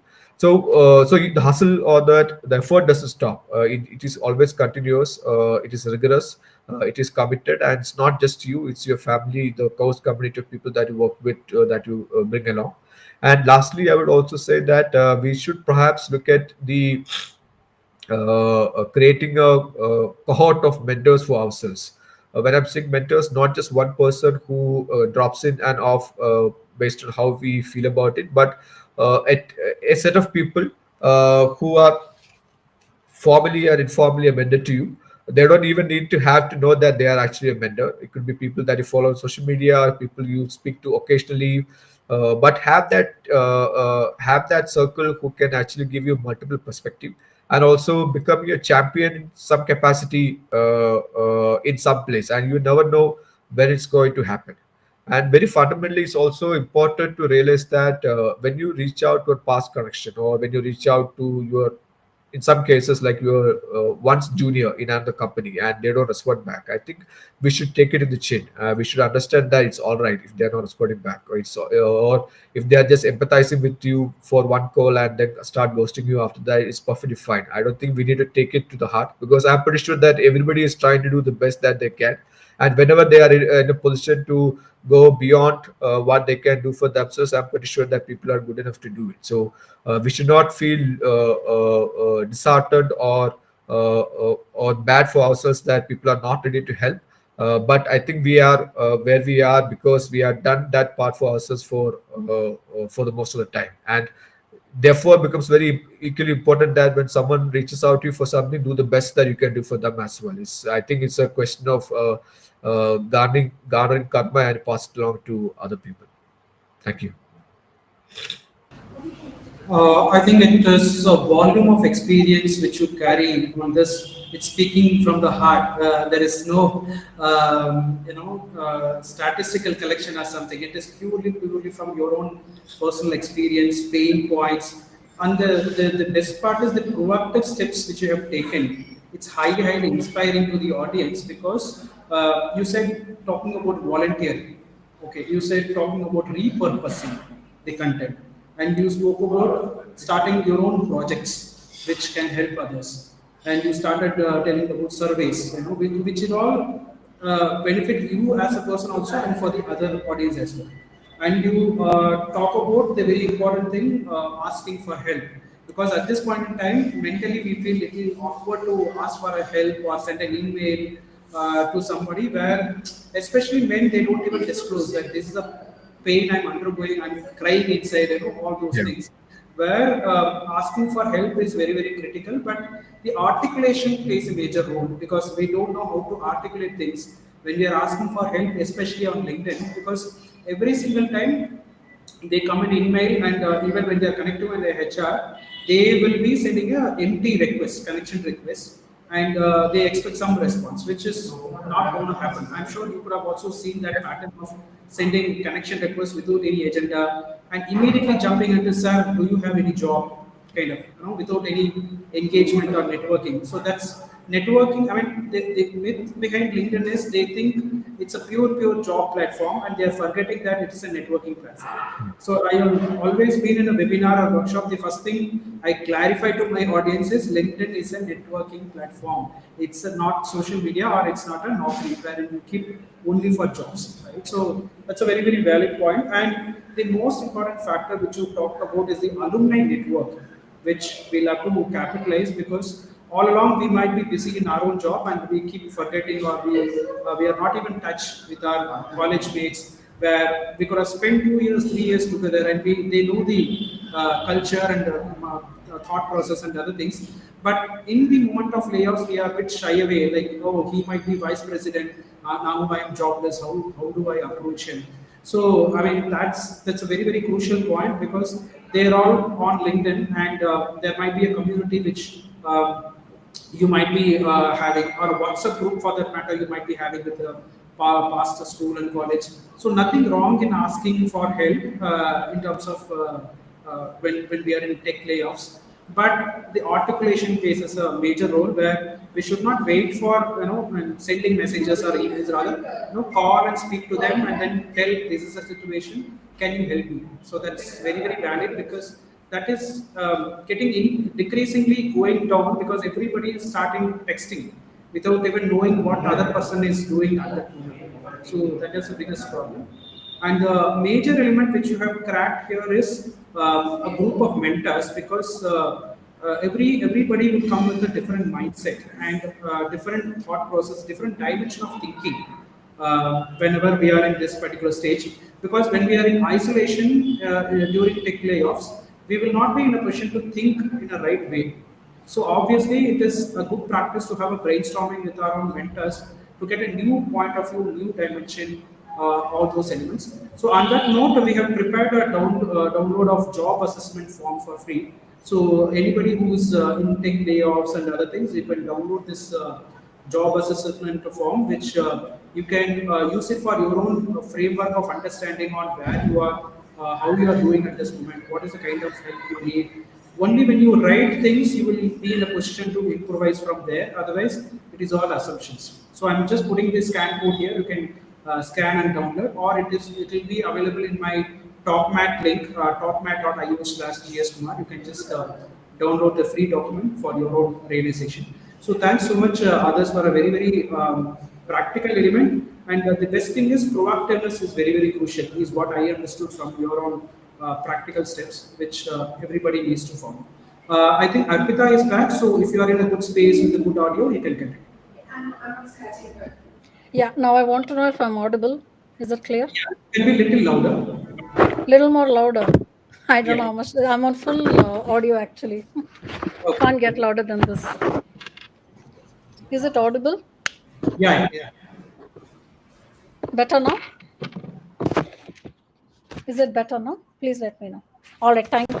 Thank you, Kumar. Thanks for getting me back. So I think I have to restart the whole thing now. So getting the threads together, what I wanted to talk about was when a skill becomes a commodity, substance and true brilliance is what becomes a valued currency. That means that's what makes us stand apart. Okay. So I think your question was, what are those skills that we look at when we're looking at the year 2025? Is that right? So we also know that in 2025, there have been a lot of emerging trends, right? And the best paid professionals are the AI experts. So there are these couple of skills which are actually standing out. Before I list out more skills here, the best skills that all employers look at in 2025 are basically AI driven. Anything, anybody who knows AI gets the first job. Risk analysts, people who can control and have a risk control measure towards risk mitigation.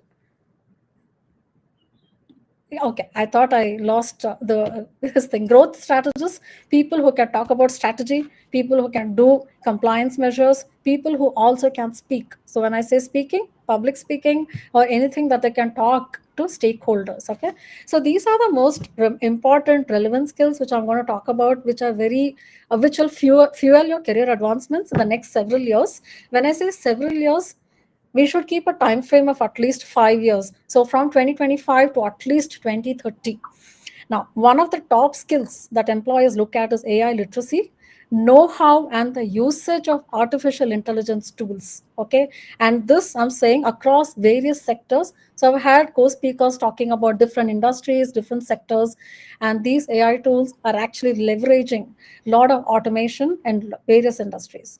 Conflict mitigation, effectively the ability to effectively resolve conflicts at work. Now here I'm talking about two kinds of competencies. One talks about technical competencies. When I say AI tools, it's technical. Now, when I talk about conflict mitigation, it talks about behavior.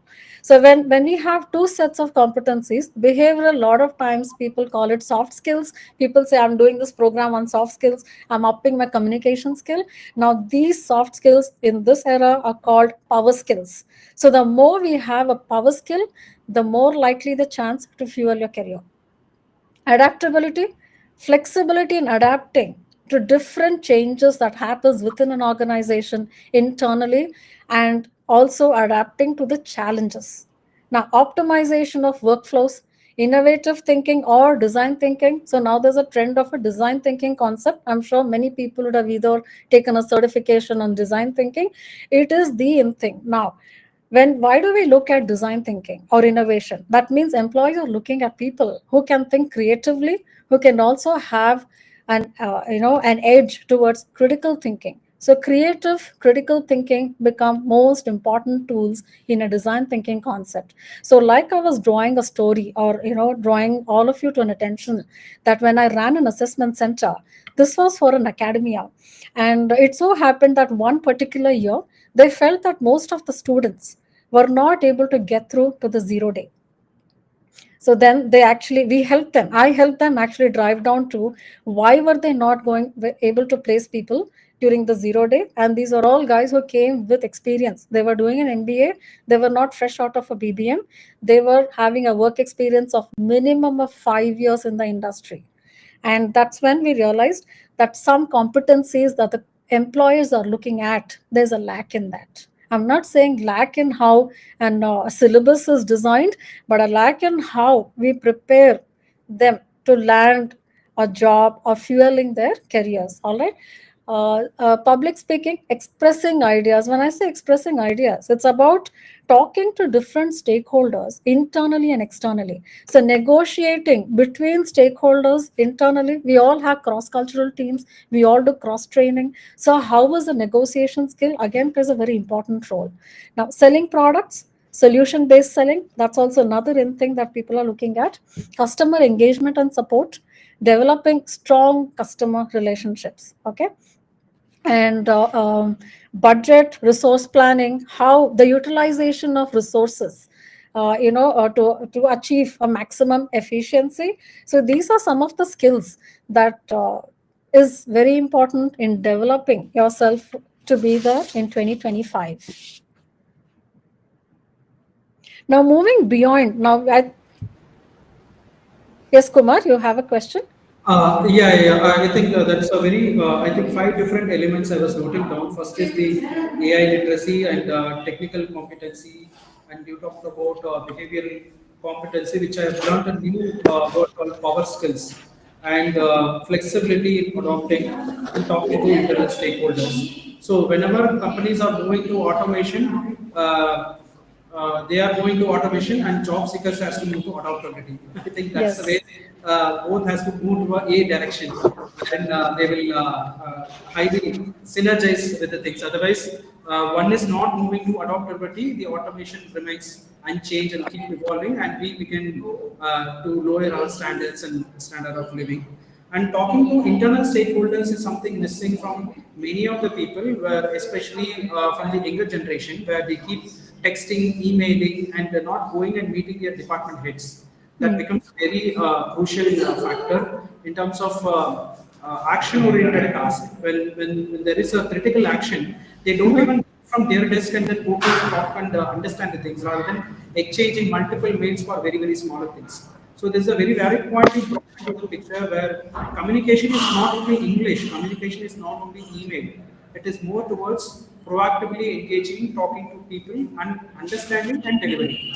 That's the critical element in terms of how we evolve and make the process very faster. That is crucial.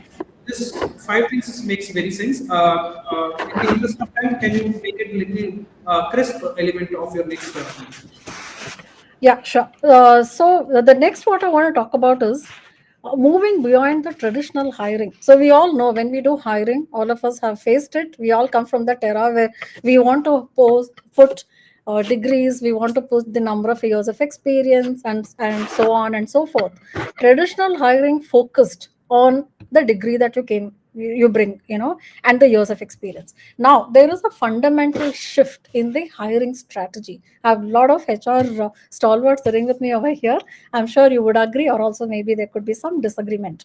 But the fundamental shift here is skill based hiring. That is what is happening now. It represents the fundamental shift towards evaluating candidates based on what they can do rather than where they went to school, right? So that's where AI plays a role. Now, AI literacy is one of the key elements we're looking at. Human skills. Human skills, that means, I think I saw one of the comments in the comment box.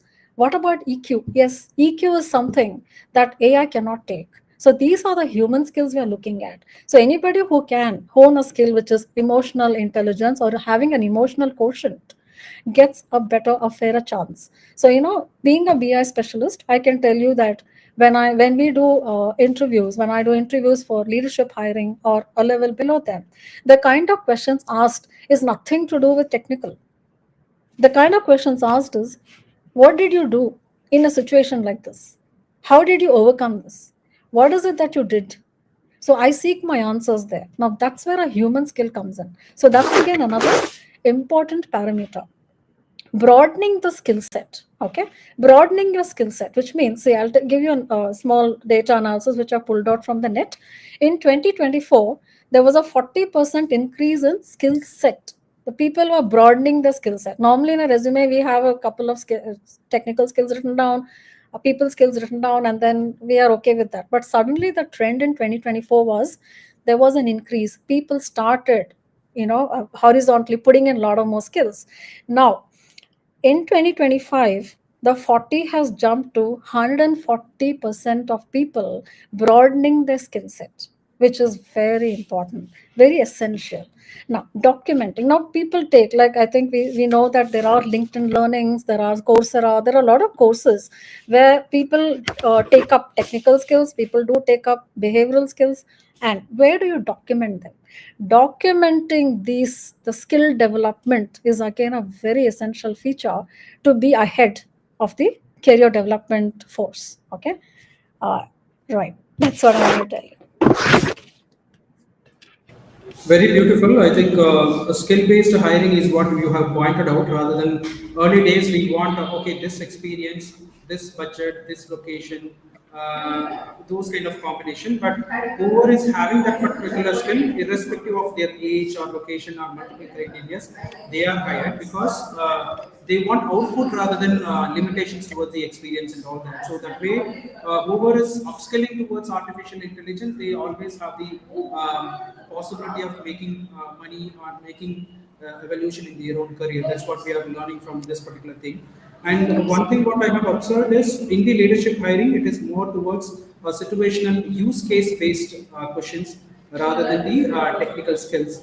That makes a lot of sense because if at all he is not making an impact, if he has not made an impact in the past organization, how is this going to impact in the new organization? I think that's where the critical testing will happen during the interview structure is what I feel. Wherein Yes. Somebody who crossed 15 years, 20 years, it is not about the technical skills, it is more Yep. towards how they have created an impact in the past and how many people have tried, what is the team size, what is the global stakeholders he has handled. So that way, I think it's very critical to assess them because any which way technical skills will be driven by the junior team, and this guy will be has to be very very proactive in driving the team, irrespective of the crisis which is happening across the sectors or domain, whatever it is. A leader should have that capability of proactiveness. So, can you share any one question which you ask during the leadership hiring, like to assess a leader? Is there any questions which you Yeah. generally ask to assess leadership, and what is that questions? Yes, there are a set of questions based on the profile of the candidate. Okay. Now, suppose we are looking at control measures. Now, suppose we are saying we want to say you have been in. So, describe a situation where you have very confidently overcome, where there was a lot. when you know the deadline had very few days and you could not change the deadline, correct? And there are last minute changes. Now, how did you arrive at this, taking up this challenge? What was the outcome? And what was the fallout? So there are both. There's a positive and a negative that I allow people to answer. So when they're given this chance, you cannot make up a story. Now I'm asking a question which says, give me a situation. So when you give a situation, they have actually been through the situation. And then I do have assessment parameters where I assess people. And it's easy. You're being in the assessment field for a long time. It's easy to understand and know whether the person on a scale of 5, where he or she is at the moment. Okay, that's one thing. I hope that answers the question. I mean, very, very amazing insight from the other desk where people don't even know what candidates may not know what the interview will be looking at.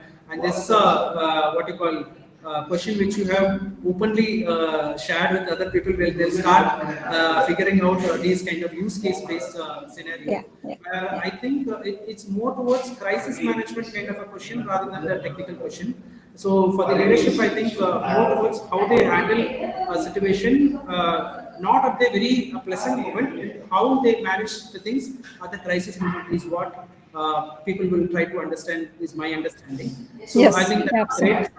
great valid input, and it's opening up a new thought process on my use cases in the past, on how I handled things earlier in my career and all that, and what new innovative things which I have proactively taken or drive my entire team towards that. That makes very, very critical. So thanks so much for sharing that leadership question, and I hope we can share more of these questions to our audience in the comment section. So Sure, thank you I so can. much for that. Yeah. So upskilling is non-negotiable. Is something is what we understand from Arpita, especially on the behavioral skills, AI, multiple other things. Now, all this we are aware and we are trying to learn from multiple dimensions. But this mental health becomes very, very challenging when we are unstable, right? So,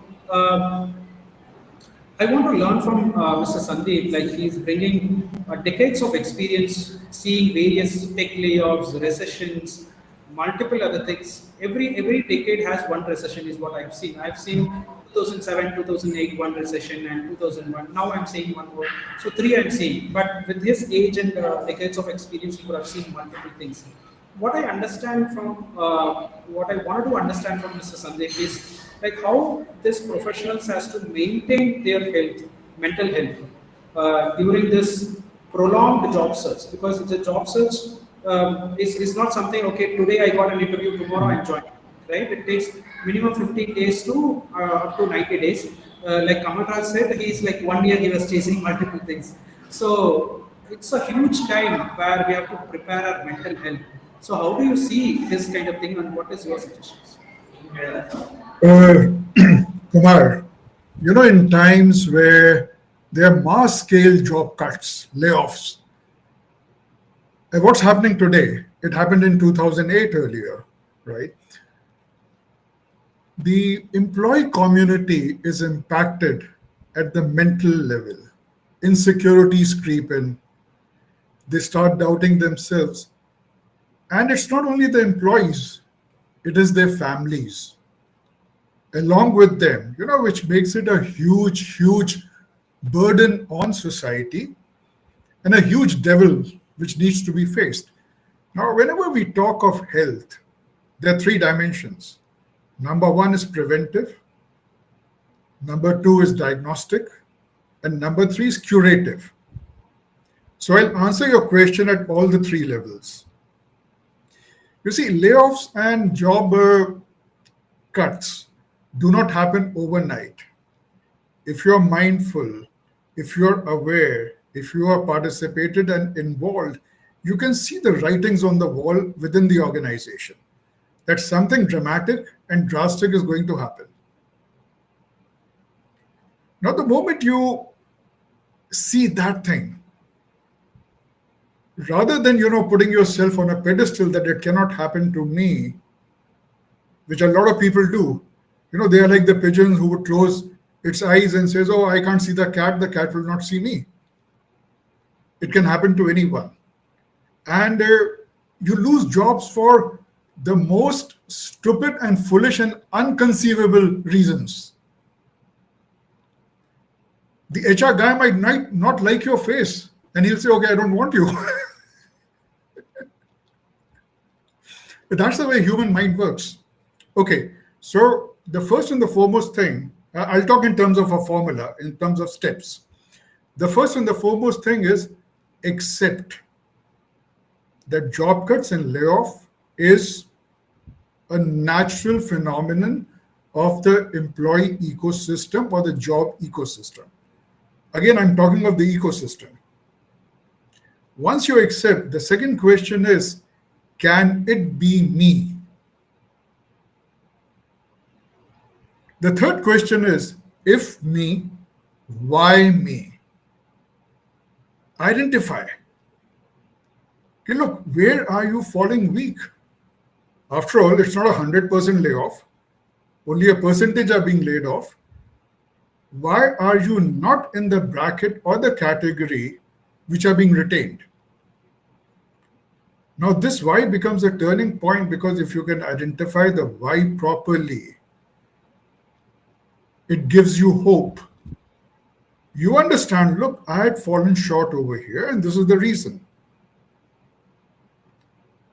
And then you start preparing accordingly. We have been hearing of upskilling and AI, etc., etc. Everything would fall into place. Now, let's assume you had put yourself on a pedestal, closed your eyes, and one fine morning you get the pink slip. You are not required from today. Along with the slip is a 3 months salary check. The organization has discharged their responsibility. And I'm saying this thing because I've seen it happening, right? I've seen it happening. And you are totally baffled. Why did it happen to me? Then what do? And yes, now it's hit you so bad. You're sitting with a sad face, and so is your spouses and children and everyone, which is adding to the gloom, and you are being sunk in, and you're going deeper and deeper. Now, what do most people say? I am feeling depressed. Or do they say I am depressed? They say I am depressed. And when they say I am depressed,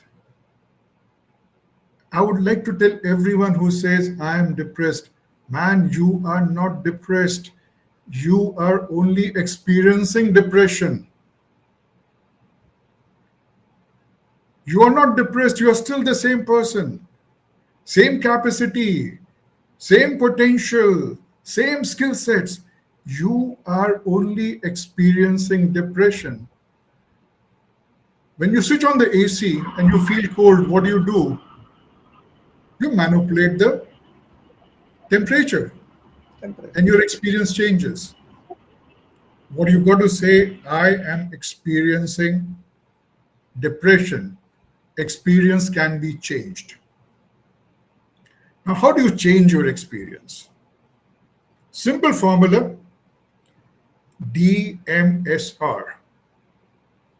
Rather than sitting and saying, oh, what's going to happen? What if? What if? So what if is the biggest blunder people do in life, right? Have a daily routine. Balance your time in terms of job search, self-awareness, physical health, because if you're not active physically, your brain also doesn't work. And the brain does not work, you cannot search the job. Number 2, manage your attention. When you're experiencing depression, your entire attention is being absorbed and sucked in by that experience, which means it is taking you away from the moment. So even if you get a job opportunity at that point of time, you will not recognize it. So you've got to be alive. Number 3, stay connected. Okay, You have lost the job or you've been asked to go. It's happening to every second person. There's nothing to be ashamed of. Accept it. Go out, connect to people, share your experience. And when you share your experience, someone or the other comes up and says, "Oh, I can help you." It's happened with me. And lastly, realistic expectations. You've got to be realistic. I've seen a number of times people come with very, I say, fantasy driven expectations. They don't take into cognizance what is the reality, ground reality. Okay, for example, 2008 or the COVID period, when the company said, take a salary cut. How can I take a salary cut? Okay, then take the pink slip. So simple. And overall, a formula which I would like to share with everyone who's listening to you: bring faces into your purpose, thoughts, and actions. Now, what does faces stand for? F is flexibility. Be flexible in your purpose, thoughts, and actions. A, adaptable. Be adaptable in your purpose, thoughts, and action. C, coherence. Align your purpose, thoughts, and action. You see, 99% people do not align their purpose, thoughts, and action. E, bring energy to it. Without energy, nothing moves. And lastly, bring stability so that people develop trust in you.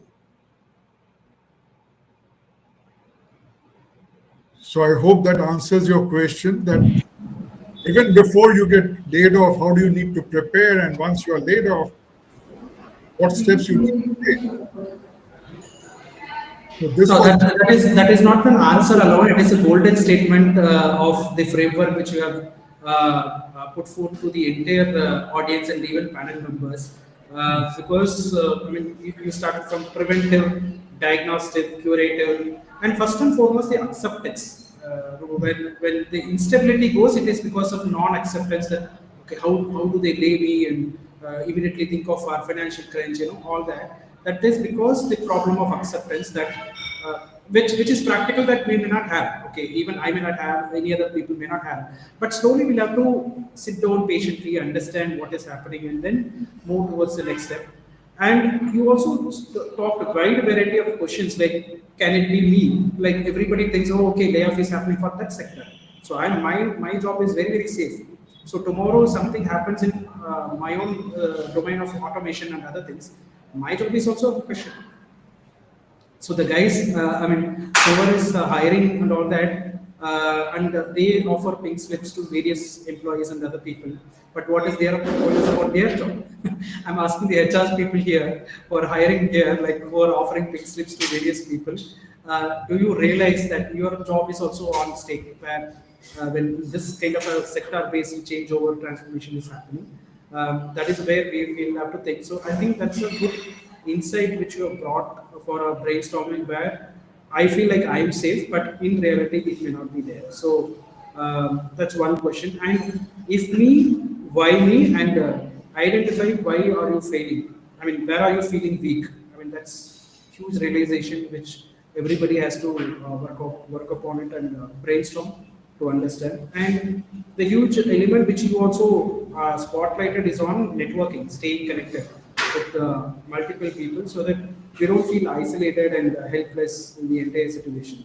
So that's one of the reason we thought like this particular session will help our audience when they feel more and more isolated and it doesn't get any help. But this kind of a thoughtful session will bring a lot of new dimensions of thoughts wherein it will bring a lot of value. So please continue. If you have any final thoughts, you can share. you want to ask a specific question, why don't you ask me a specific question? So my answer could be very specific. Otherwise, I'll go all over.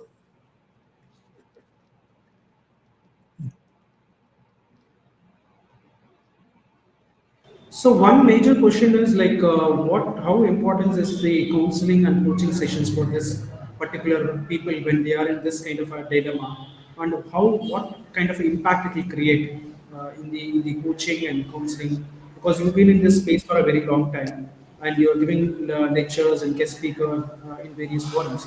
So how do you think this coaching and counseling plays a major role in the job seeker's life? Personally, I believe that counseling, mentoring, coaching is very important. And what it does is it helps you to break your vicious internal cycle, the thought process, and look at reality from a different perspective. And the moment you break that cycle, new thoughts start coming in. When new thoughts start coming in, new ideas start evolving, new actions start evolving. And yes, a paradigm shift takes place and your life also changes. But at the same time, I would also like to warn people that when you hire a coach or a mentor or a counselor, be very careful. Be extremely careful. What does a coach do? A coach is one who nudges you to think for yourself. A coach does not provide you solutions or answers, but helps you to find solutions and answers in yourself. Because that is the point where maximum commitment happens towards action. I've seen a lot of mentors, they come with the idea, I have done it, this is the best way.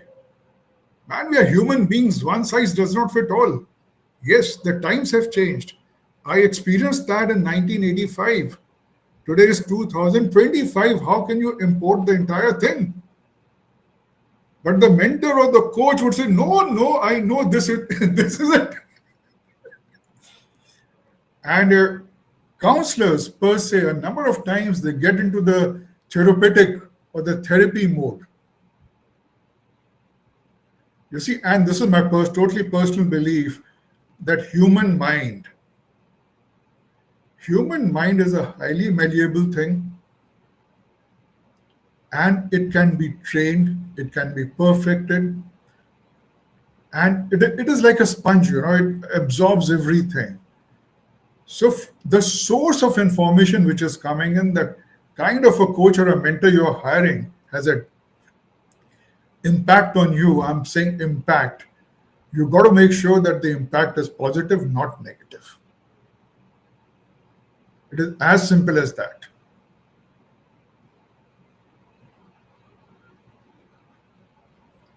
And I'll just add one thing, Kumar, if you permit me.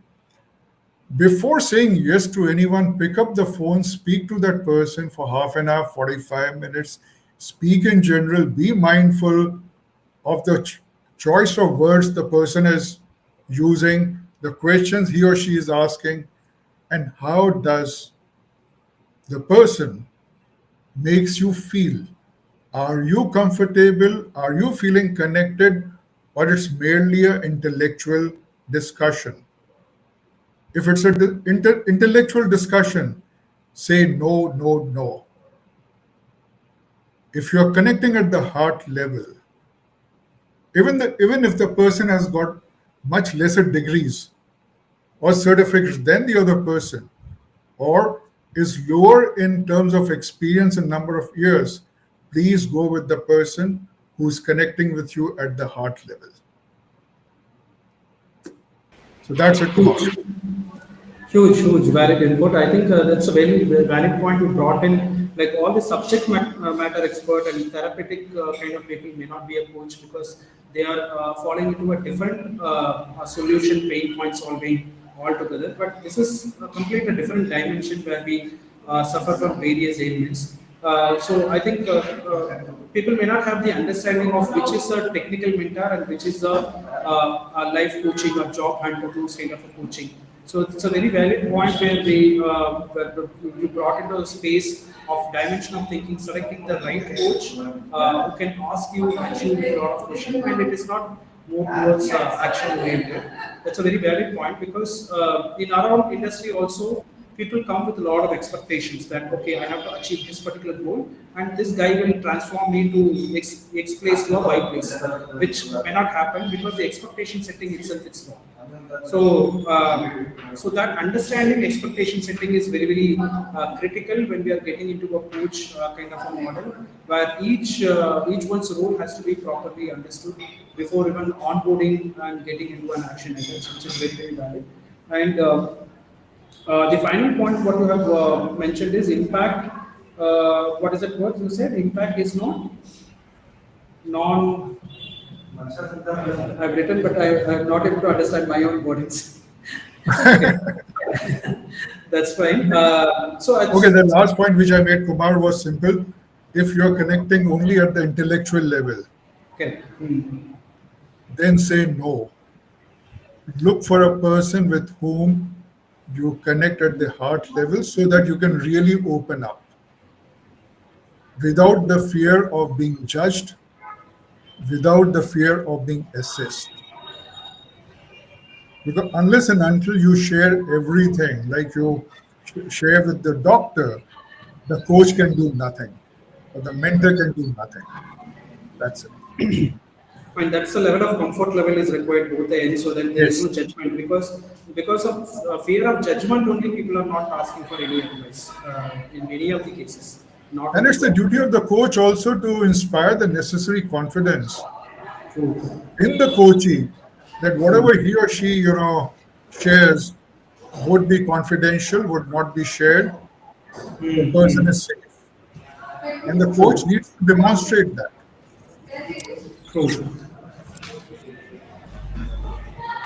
Fine, that's a great input and a very valid input, and that's the mindset we have to carry, because mental health is very equally important to the physical health, wherein we have to practice. Mental health is also one of the area where we have to keep working, keep shifting our attention to various aspects rather than keep worrying about the current situation. That's very valid. So thank you so much for very insightful and golden statements. Whenever you start speaking, I'll start making notes because it is also useful for me on many cases. Thank you for sharing. So we have another, but Mr. Karan Shah is not here. Okay. So in the interest of time, I'll move on to Mr. P.N. Rao, where I'll try to understand what is the long-term career strategy or market positioning one has to make during this situation, and how can professionals build careers that can be continued without any disruption, even when there is a lot of crisis in the market. So, what is your thought process as a hiring manager into this HR space for a very long time? Yeah, well, at the last, but it's a good topic which is very important. I think my voice is audible to everyone. Yeah, that's great, and thanks to the audience closely watching from a long time, and it's great. Anti-fragility means make you always getting stronger because of challenges, not surviving for them. Like I already told, like muscles grow stronger when stressed. People and systems can improve accordingly. And it means you don't try avoid change or surprises, but you have to accept them. That is what talked about anti-fragility. Instead of just recovering from the trouble and you become stronger because of it. It's not that. Difficult times always help you learn and improve you. That is only the key for this kind of period. About question, as per my experience, I've been there for almost 2.5 decades. I gone through many sectors and many experiences, many states, where I learned a lot of things. Resilience is good, but agility with purpose is what helps you truly thrive. So that is most important. Think about disruptions, not like a roadblocks, but as a launch pad for you. So the key to you have to key to stay curious, keep learning, and ready for the change with your confidence. That is very important. And those who adapt, evolve, or stay connected with their ecosystem, no, the doors are always open for you, even in tough times. Where Sandeep's are told, Karan also told, and Abhishek's also told, you have to connect with the people in the social connect. Like LinkedIn is a very good for social networking, professional networking, where you can get, lot of people can help you build your career with small words. So that is an opportunity for you. And one, that not only, withstand, change, but it is a catalytic for the growth. That is what I want to say this people. And secondly, fragility, very well, fragility, simple language, I'll tell fragility, like, one glass is there, like, it's a glass is there. It is like a fragility product. So to safeguard this, you have to wrap it, pack it nicely. Nicely, you can pack it without any fragility. So you also mark on the top that this is the fragility product. And why you doing this? To avoid any breakage or sustain for longer period and reach the product to the person. Same way the life also like that. You have to maintain anti-fragility with this in your career. Definitely you learn a lot of things. So this is one kind of example. Sure, sure. You could have seen a lot of people coming for an interview with you. So certain people could have came with a different industry or domain, those kind of things. So how do you see those kind of people positioning themselves in the next wave of industry? Like, do you see a repositioning required for the people who are underwent this kind of a tech layoffs? And while interviewing, what is the element which you look for when somebody got tech layoff? Yes, I experience, many organization and present also. We have a gap analysis will be taking place every 6 months in line with the head of the departments. We always assess the people because we want to play the World Cup like business. Business is a World Cup. So we want to plan for the business. So we have to assess the people. People are having a multi-skilled, talented, or people ready to for the next level. So we always assess the people. Right time we will pitch in when they require the business is there. So we always assess the people first, and we develop, and certain trainings also we give.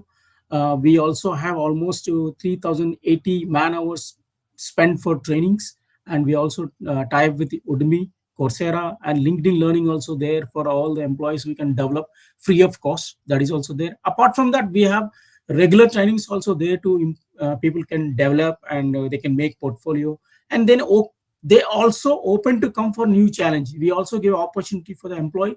Are you ready for the next department or other department? Like mostly Sarkar sir knows very well. In the hotel industry, people are all multi-skilled. Every IHM guy, he has to work for housekeeping, F&B, front office, and many miscellaneous jobs. You have to work. So then only he will be understand the business and practical work of that task. Then only become a general manager or lead the hotel. You should know the basics of each and every department. So that's why the multi-skilling programs will be there in hospitality industry also.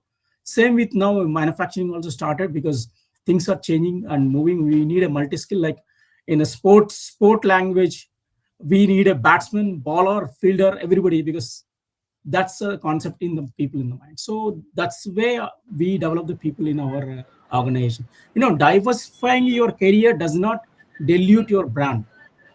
That's sure. Diversifying your career does not dilute your brand. It amplifies your potential. That must think all audience. That's how I understand. Very valid point. I think multi-skilling is the key term used here, because we think we becoming specialist in one narrow path, and I say, okay, I've done only computer science. I may not go for sales and marketing. I may not do customer service. I will do only coding. That era has gone, is what I believe, because we'll have to shift our position, skills, and multiple things to stay alive on the job market. Otherwise, if coding is being taken care by AI, then there is no longer coder jobs. So obviously we'll have to shift into a different roles. Same way, BPO and other areas are migrating to automation on customer service. And last week I have seen a demo where there is a telecaller kind of AI bot has come, where all the telecaller job will vanish because it is speaking like a human. Like for my own organization, I was trying to understand, is there any telecalling automation is there? And one company has came up with a solution, like they have already given some instruction, and this is like a payment follow-up demo is what they have given to a guy where he has prolonged his payment. So this what is calling him, explaining him when is the date, when he has to closure, and what is the reason behind everything it is asking. So when we say, okay, I'm an expert in customer service, telecalling, counseling, that is also, it's not a human way of working. It is shifting towards automation. So many aspects we have to write, how you rightly put it out, like multi-skilling, that element is very much required. But from the audience or from the job seekers, there is always a question that, okay, my first job is financial accounts, then I move to customer service, and then I move to a sales. Now, if I'm attending interview, recruiter is asking multiple questions. So that's the barrier which I get from a lot of people, where they feel that it's a negative profile. That's why it is moving to different roles where he's not very stable in his thought process.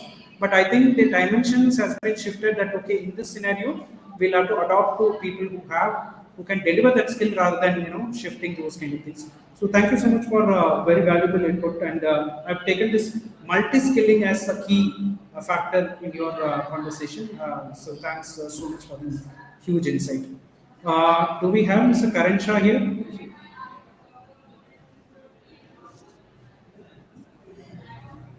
I want to I think add. it is going more than 2 But hours. I want to add, today's topic, how to manage layoff and job cuts. Yeah. I want to say all the people watching, and no need to worry. It is, basic you required in Hindi called khana, kapda, or makan, something, right? So for that you need, if your layoff or your job has been removed, no need to worry. No need to worry. Just be calm. It basic record as per calculation today's market, all over cities, A city, B city, C city. It is basic required, for 4 persons, 4 meals per day required 500 to 600 rupees required per day. Basic meal to prepare in your home. For entire next 3 months के लिए आप plan करो, जैसे करण राज ने बोला था, funding आपको manage करना है. So you need at least 1 lakh for 3 months के लिए सेव करके रखो. ये आइडियल से जाएंगे तो आपको no need to worry about lay off होने के बाद भी don't worry. So you ready for that. And secondly, if you go for people not ready to cook, if you go hire a restaurant and all, at least it will take 1200 rupees per day for 4 meals, 4 persons. It will, for 3 months it will be 1.8 lakhs. So you keep that money. Then 3 months you are confident, you are strong, believe in yourself. 3 months, 90 days, it will be a big time for anybody new seeker. You'll get a job, I'm telling you. No need to worry. Layoffs is part of life. No need to worry. I want to say that in today's world now, every person required a visibility, value, versatility, and are the new career currency presently. So this is my advice to all. No need to Sure. I think you have pinpointed a specific task in terms of when we are going outing. I think today evening you might be going for a family outing. That's the reason you have a very specific casting idea.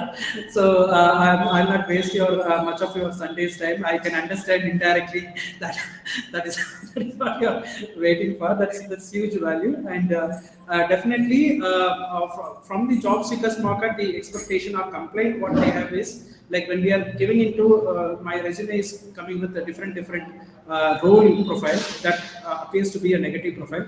That element you have to educate your HR fellow colleagues that, okay, don't look at this point in time, have some humanity and shortlist.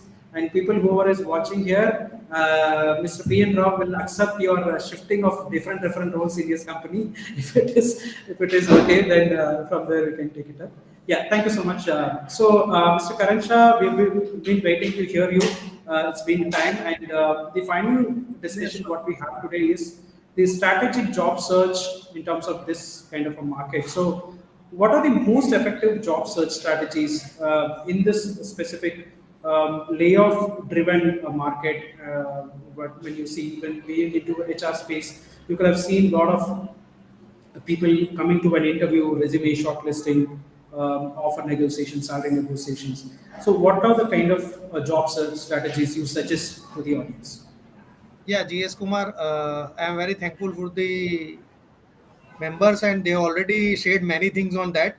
So I just wipe up in very small things. Like I will tell you three good strategies how we can strategize for the awaken from the layoff part. So as we know, India is a very dynamic market and mobility driven. It's very much focused as of now due to help of AI and current technological developments. So by overcoming the layoff part, I have considered three different parts. First is effective job strategy, because what happened in today's scenario, jobs are easily available on the different portals like Naukri, Times of India, and LinkedIn. So everyone is applying for all the posts or all the openings. So we have to strategize first. First of all, we have to strategize which kind of role is best fit to me and my future prospect or a career role. So that is the first thing. So we can strategize that. So we have to tailor make that kind of applications as well, redesign our resume as per the job post. Not a general resume can be shared with all the job openings. So this is a first strategy. Second strategy, we have a different scope of companies, like there will be a startup, there will be a MSME, there will be a corporate or a multinational company. Set of skill required and the expectation from the role, work on that area. We have to design our profile accordingly and we have to map our existing experience to that profile so we can have a right fit for that. Is it audible? Hello? Yeah, it's audible. Yeah. So third and most important thing, like what common mistakes once we got a call from the organization. So there I have five different formula together. First is lack of research. So whenever we are applying or we are attending any interview, we should have a research of the organization, what kind of area they are working, what are their common challenges, what is a feedback of other employees. So we can have a good strategy to define to overcome their questions or expectations. Second thing, we have to be a generating response. So there is a smart formula we know: strategic, time bound, effectiveness, realistic, and time bound. So this is a formula which we can follow to have a strategic answering for any expectation of the organization. Third, about we have to work on our body language, which is a very common, because everywhere they are taking telephonic or team viewers interviews. So we must have to control our body language while we respond or we reply to the opponent. Fourth is not asking a thoughtful question. Like we have to be very specific about two, three expectations from any organization or a role. So that will be specific rather than asking general questions like what are the timing and all, which are commonly available, all these things either on Glassdoor, Ambition Box, and all other strategies. So we should avoid such questions into that area. Fifth and most important is that about bad mouthing or a previous challenges, because many of time it's happened because I am taking for a senior level.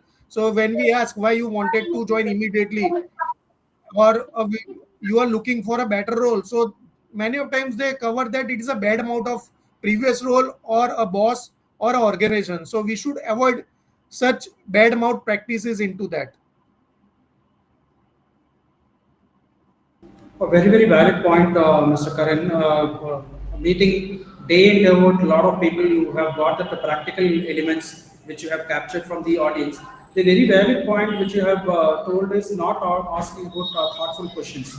Like every time the interview, people who are coming to an interview, they are expecting the hiring manager to ask various questions, but When we ask in return, like, what is your question? Do you have any question? They feel like little empty and blank, wherein they don't have any questions. They are only towards getting a job and not insightful about other aspects. I think that's a valid, very critical element which people have to make down, that the kind of questions which they have to ask should be very insightful during the session. And lack of research. Truly, when they are getting a call from a recruiter, immediately they are jumping into a technical set articulation rather than researching about the company, industry, competitor. Nothing is there. This is what most of the time it's been seen. And body language, of course, we are in online version of interviews which we are making. So most of the times it is the body language which speaks about the energy levels. And the most critical is bad mouthing not only the boss but also the challenges, which I have learned that it is not only people, okay, I didn't like my colleague, my boss was very bad, these kind of things. Rather, challenges is also we should not disclose that, okay, this problem occurred, this layout got affected, that is why I'm here. Instead of that, the articulation should be more and more towards the positive aspect, wherein he can upscale himself and create a great impression. So one question which I wanted to ask is, what's the best impression a candidate can create while he's coming to an interview? And as HR managers, what do you like from a candidate? Can I? Okay. So about the best impression, like one can be ready with the role expectations. That is the first and foremost thing before attending any interview or a one-to-one conversation with anyone. Second and most important, as you rightly said, and other colleagues have also said, the upskilling and reskilling, which is a very common phenomena, because many of the time when we are looking for a senior role, people we discuss, then we'll come to know they do not have a good skill on computers, even not advanced Excel. So today we are at the AI part, and still people are struggling to get the Excel knowledge and all. So that is the biggest challenge. So to do not get the conversion of the good position or a closer. So that I can see. Third part is that lack of enthusiasm and passion, because very many of time it's happened that someone was having lots of stress because they are looking for a job, and they are not able to close the interviews. So we can feel that area, or we can see in their behavior that he is very much aggressive for getting the job, getting the lesser enthusiasm. So that might in fact impact their performance many a times. So that is a third area which we can avoid it. And fourth is over emphasizing on the salary and benefit each and every time. I can give very good example. Like I was looking for one of my vertical head, and he was working with my previous organization. I was knowing him, but after conversation of that, I came to know like he already got 56 to 70%. He already changed two jobs, while I just moved out before 3 years one job, and he already got 56%, and he was still expecting, sir, do I get 30% of hike? So that we have to understand. So I simply inform him, like if someone is with my company for 12 years, 15 years, he might have got 20-30% hike in 5 to 7 years, and he blindly got 100% hike if we count that part. So one has to also understand while negotiating on over expecting the salary every time, and still he was coming back to his native. So that kind of combination we have to check it out, and we have to research from the salary part and all while negotiating with the employer. So this kind of common mistakes are they are doing, and we have to seen for the people who are expecting.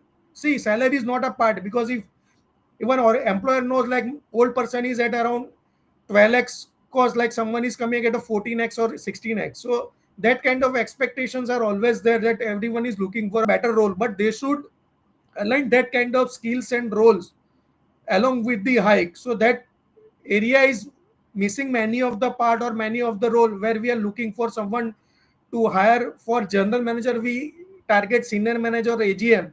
So that aspect is missing while discussing, or while we are expecting for someone what additional role they can add on to their profile and skills.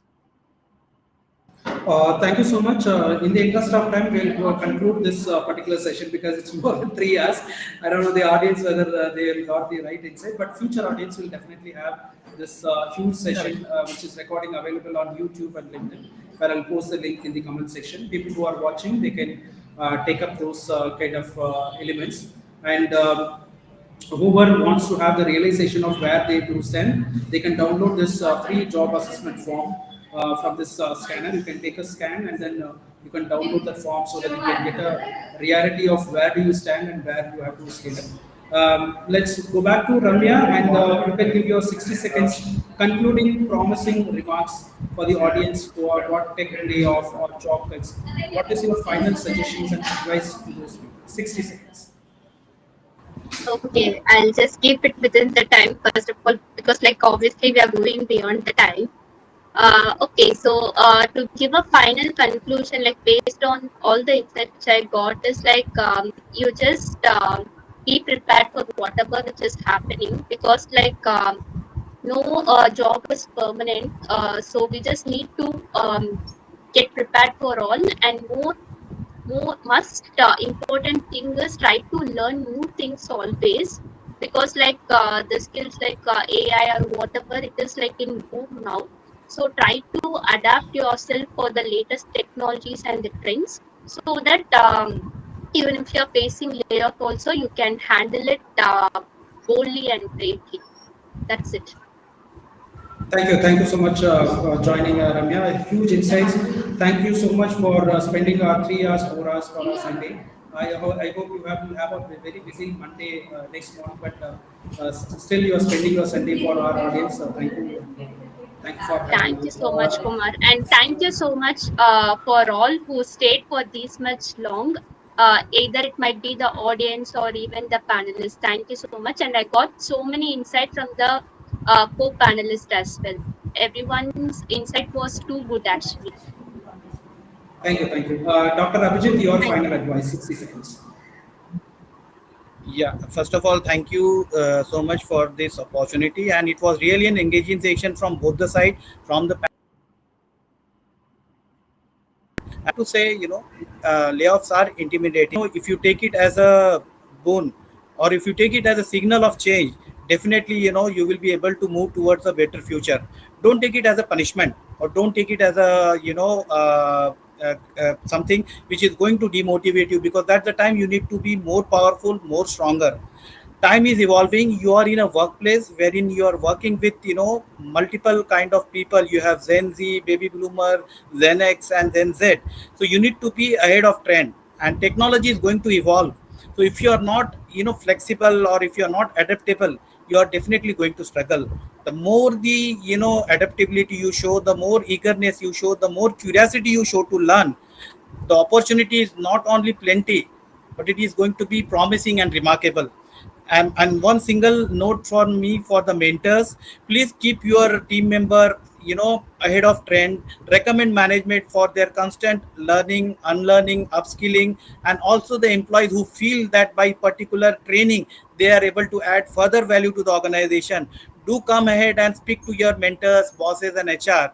Nowadays organization do spend on employee engagement, and training and methodology is a part of such engagement. So if you are not aware, try to check it up with your mentors and HR, and do explore this, so that, if you are ahead of trend, there is nothing which can lay you down, not even layoffs. So this is what my message is for, the audience and all.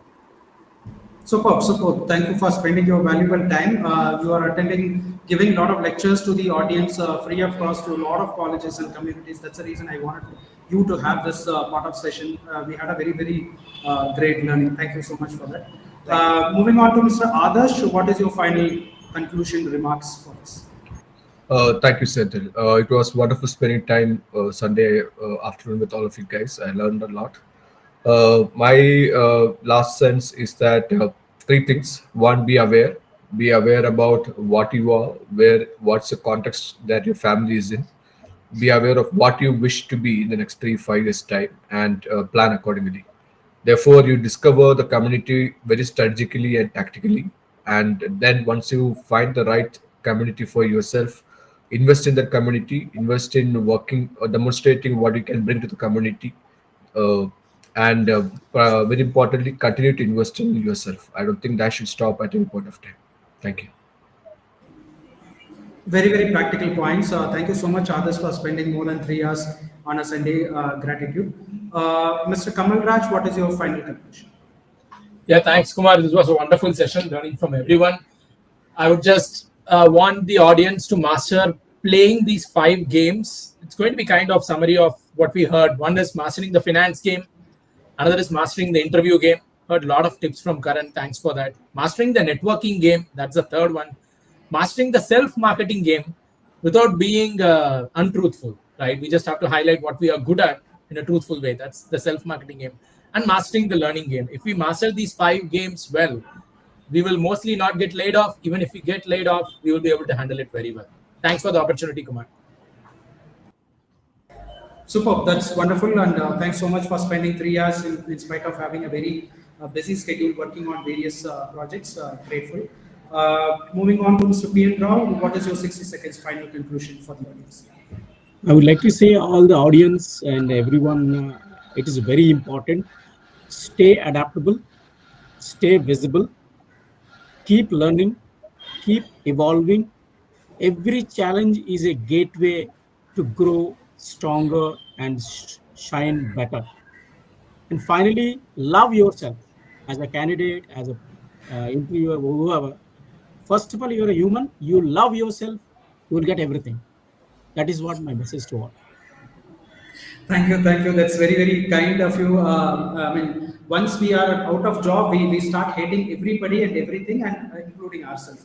That's a very valid point you brought into the entire discussion, which happens with everybody. The moment we lose a job, we get anxiety, stress, and start shouting with people. All that is happens.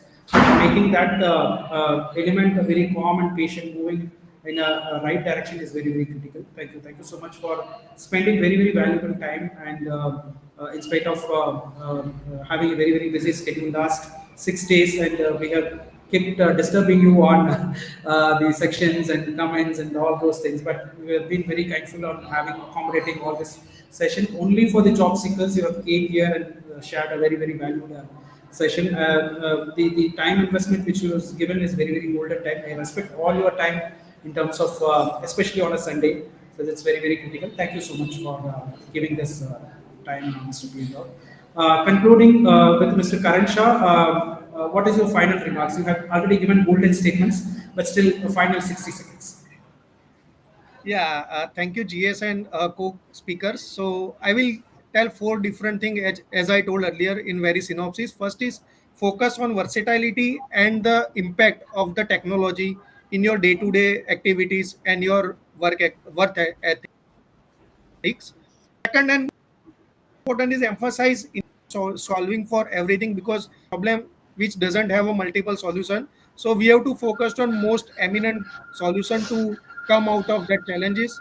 Third is demonstrate cultural fit, because whenever we are looking layoff and all, the many of time it happens that person who is not a culture fit, he will be kicked out first. So we have to be in a culture and a team. We must follow the culture of the organization. It's not about the chatting lala company, but we have to have a cultural fit with the ethics and our recognition. Fourth and foremost is be prepared for broader roles, because we never know layoff is a day-to-day activity. Either it is a tech company or infra company or healthcare. So we have to be updated with the latest trend and technologies which is availing in the market, and which is more fit to our existing roles and our future roles. So that will add value, that we cannot be a part of the layoff. Even if we will be a part of the layoff, we can have a skill to get the better roles in the future organization or future role.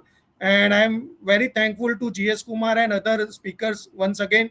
Due to the light cut at my place, I was unable to start on the time. So thank you so much for your patience and connecting with me. Thank you so much. Yeah. So these are all things we are learning crisis management in the entire live presentation, because Correct. we'll have to manage the crisis. That's what we are also learning for last 3 years. In spite Correct. of not streamlined connectivity, not having right proper lighting, even for myself, and even for multiple people not having a background, still we have managed 3 years. So kudos for those kind of crisis management, which speaks volumes about your leadership quality, proactiveness, which has to translate, which has to inspire Correct. to the audience out there.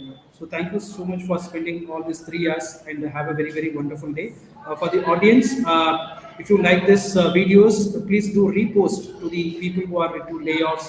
So it will have a very, very value-based session, and whoever is reposting and sharing the DM will give you a free assessment form which will help you in the entire thing. You can also book a one-to-one consulting with me free of cost, so that we'll understand and navigate what is your issue and fix your solutions.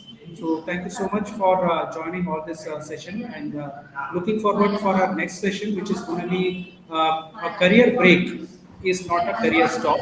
It's what the discussion which we are going to talk on the next Sunday, 11 o'clock in the morning, with a very different new panel members where they themselves have undergone the career break, and there are a lot of women which faces this problem. So a lot of women working professionals who had this very, very bad experience, and they have transitioned in their life after the career break. So they are providing very, very valuable sessions next week.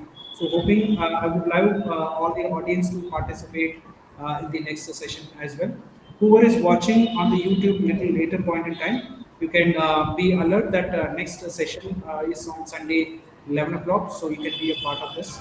And if you have any questions, you can post on the LinkedIn comments, which will all the panels will be spending their time in the evening and sharing the answers which they have spent all these 3 hours. They will also give a lot of value additions in the comment section. So thank you so much for all the panel members and the audience who joined this 3 hours.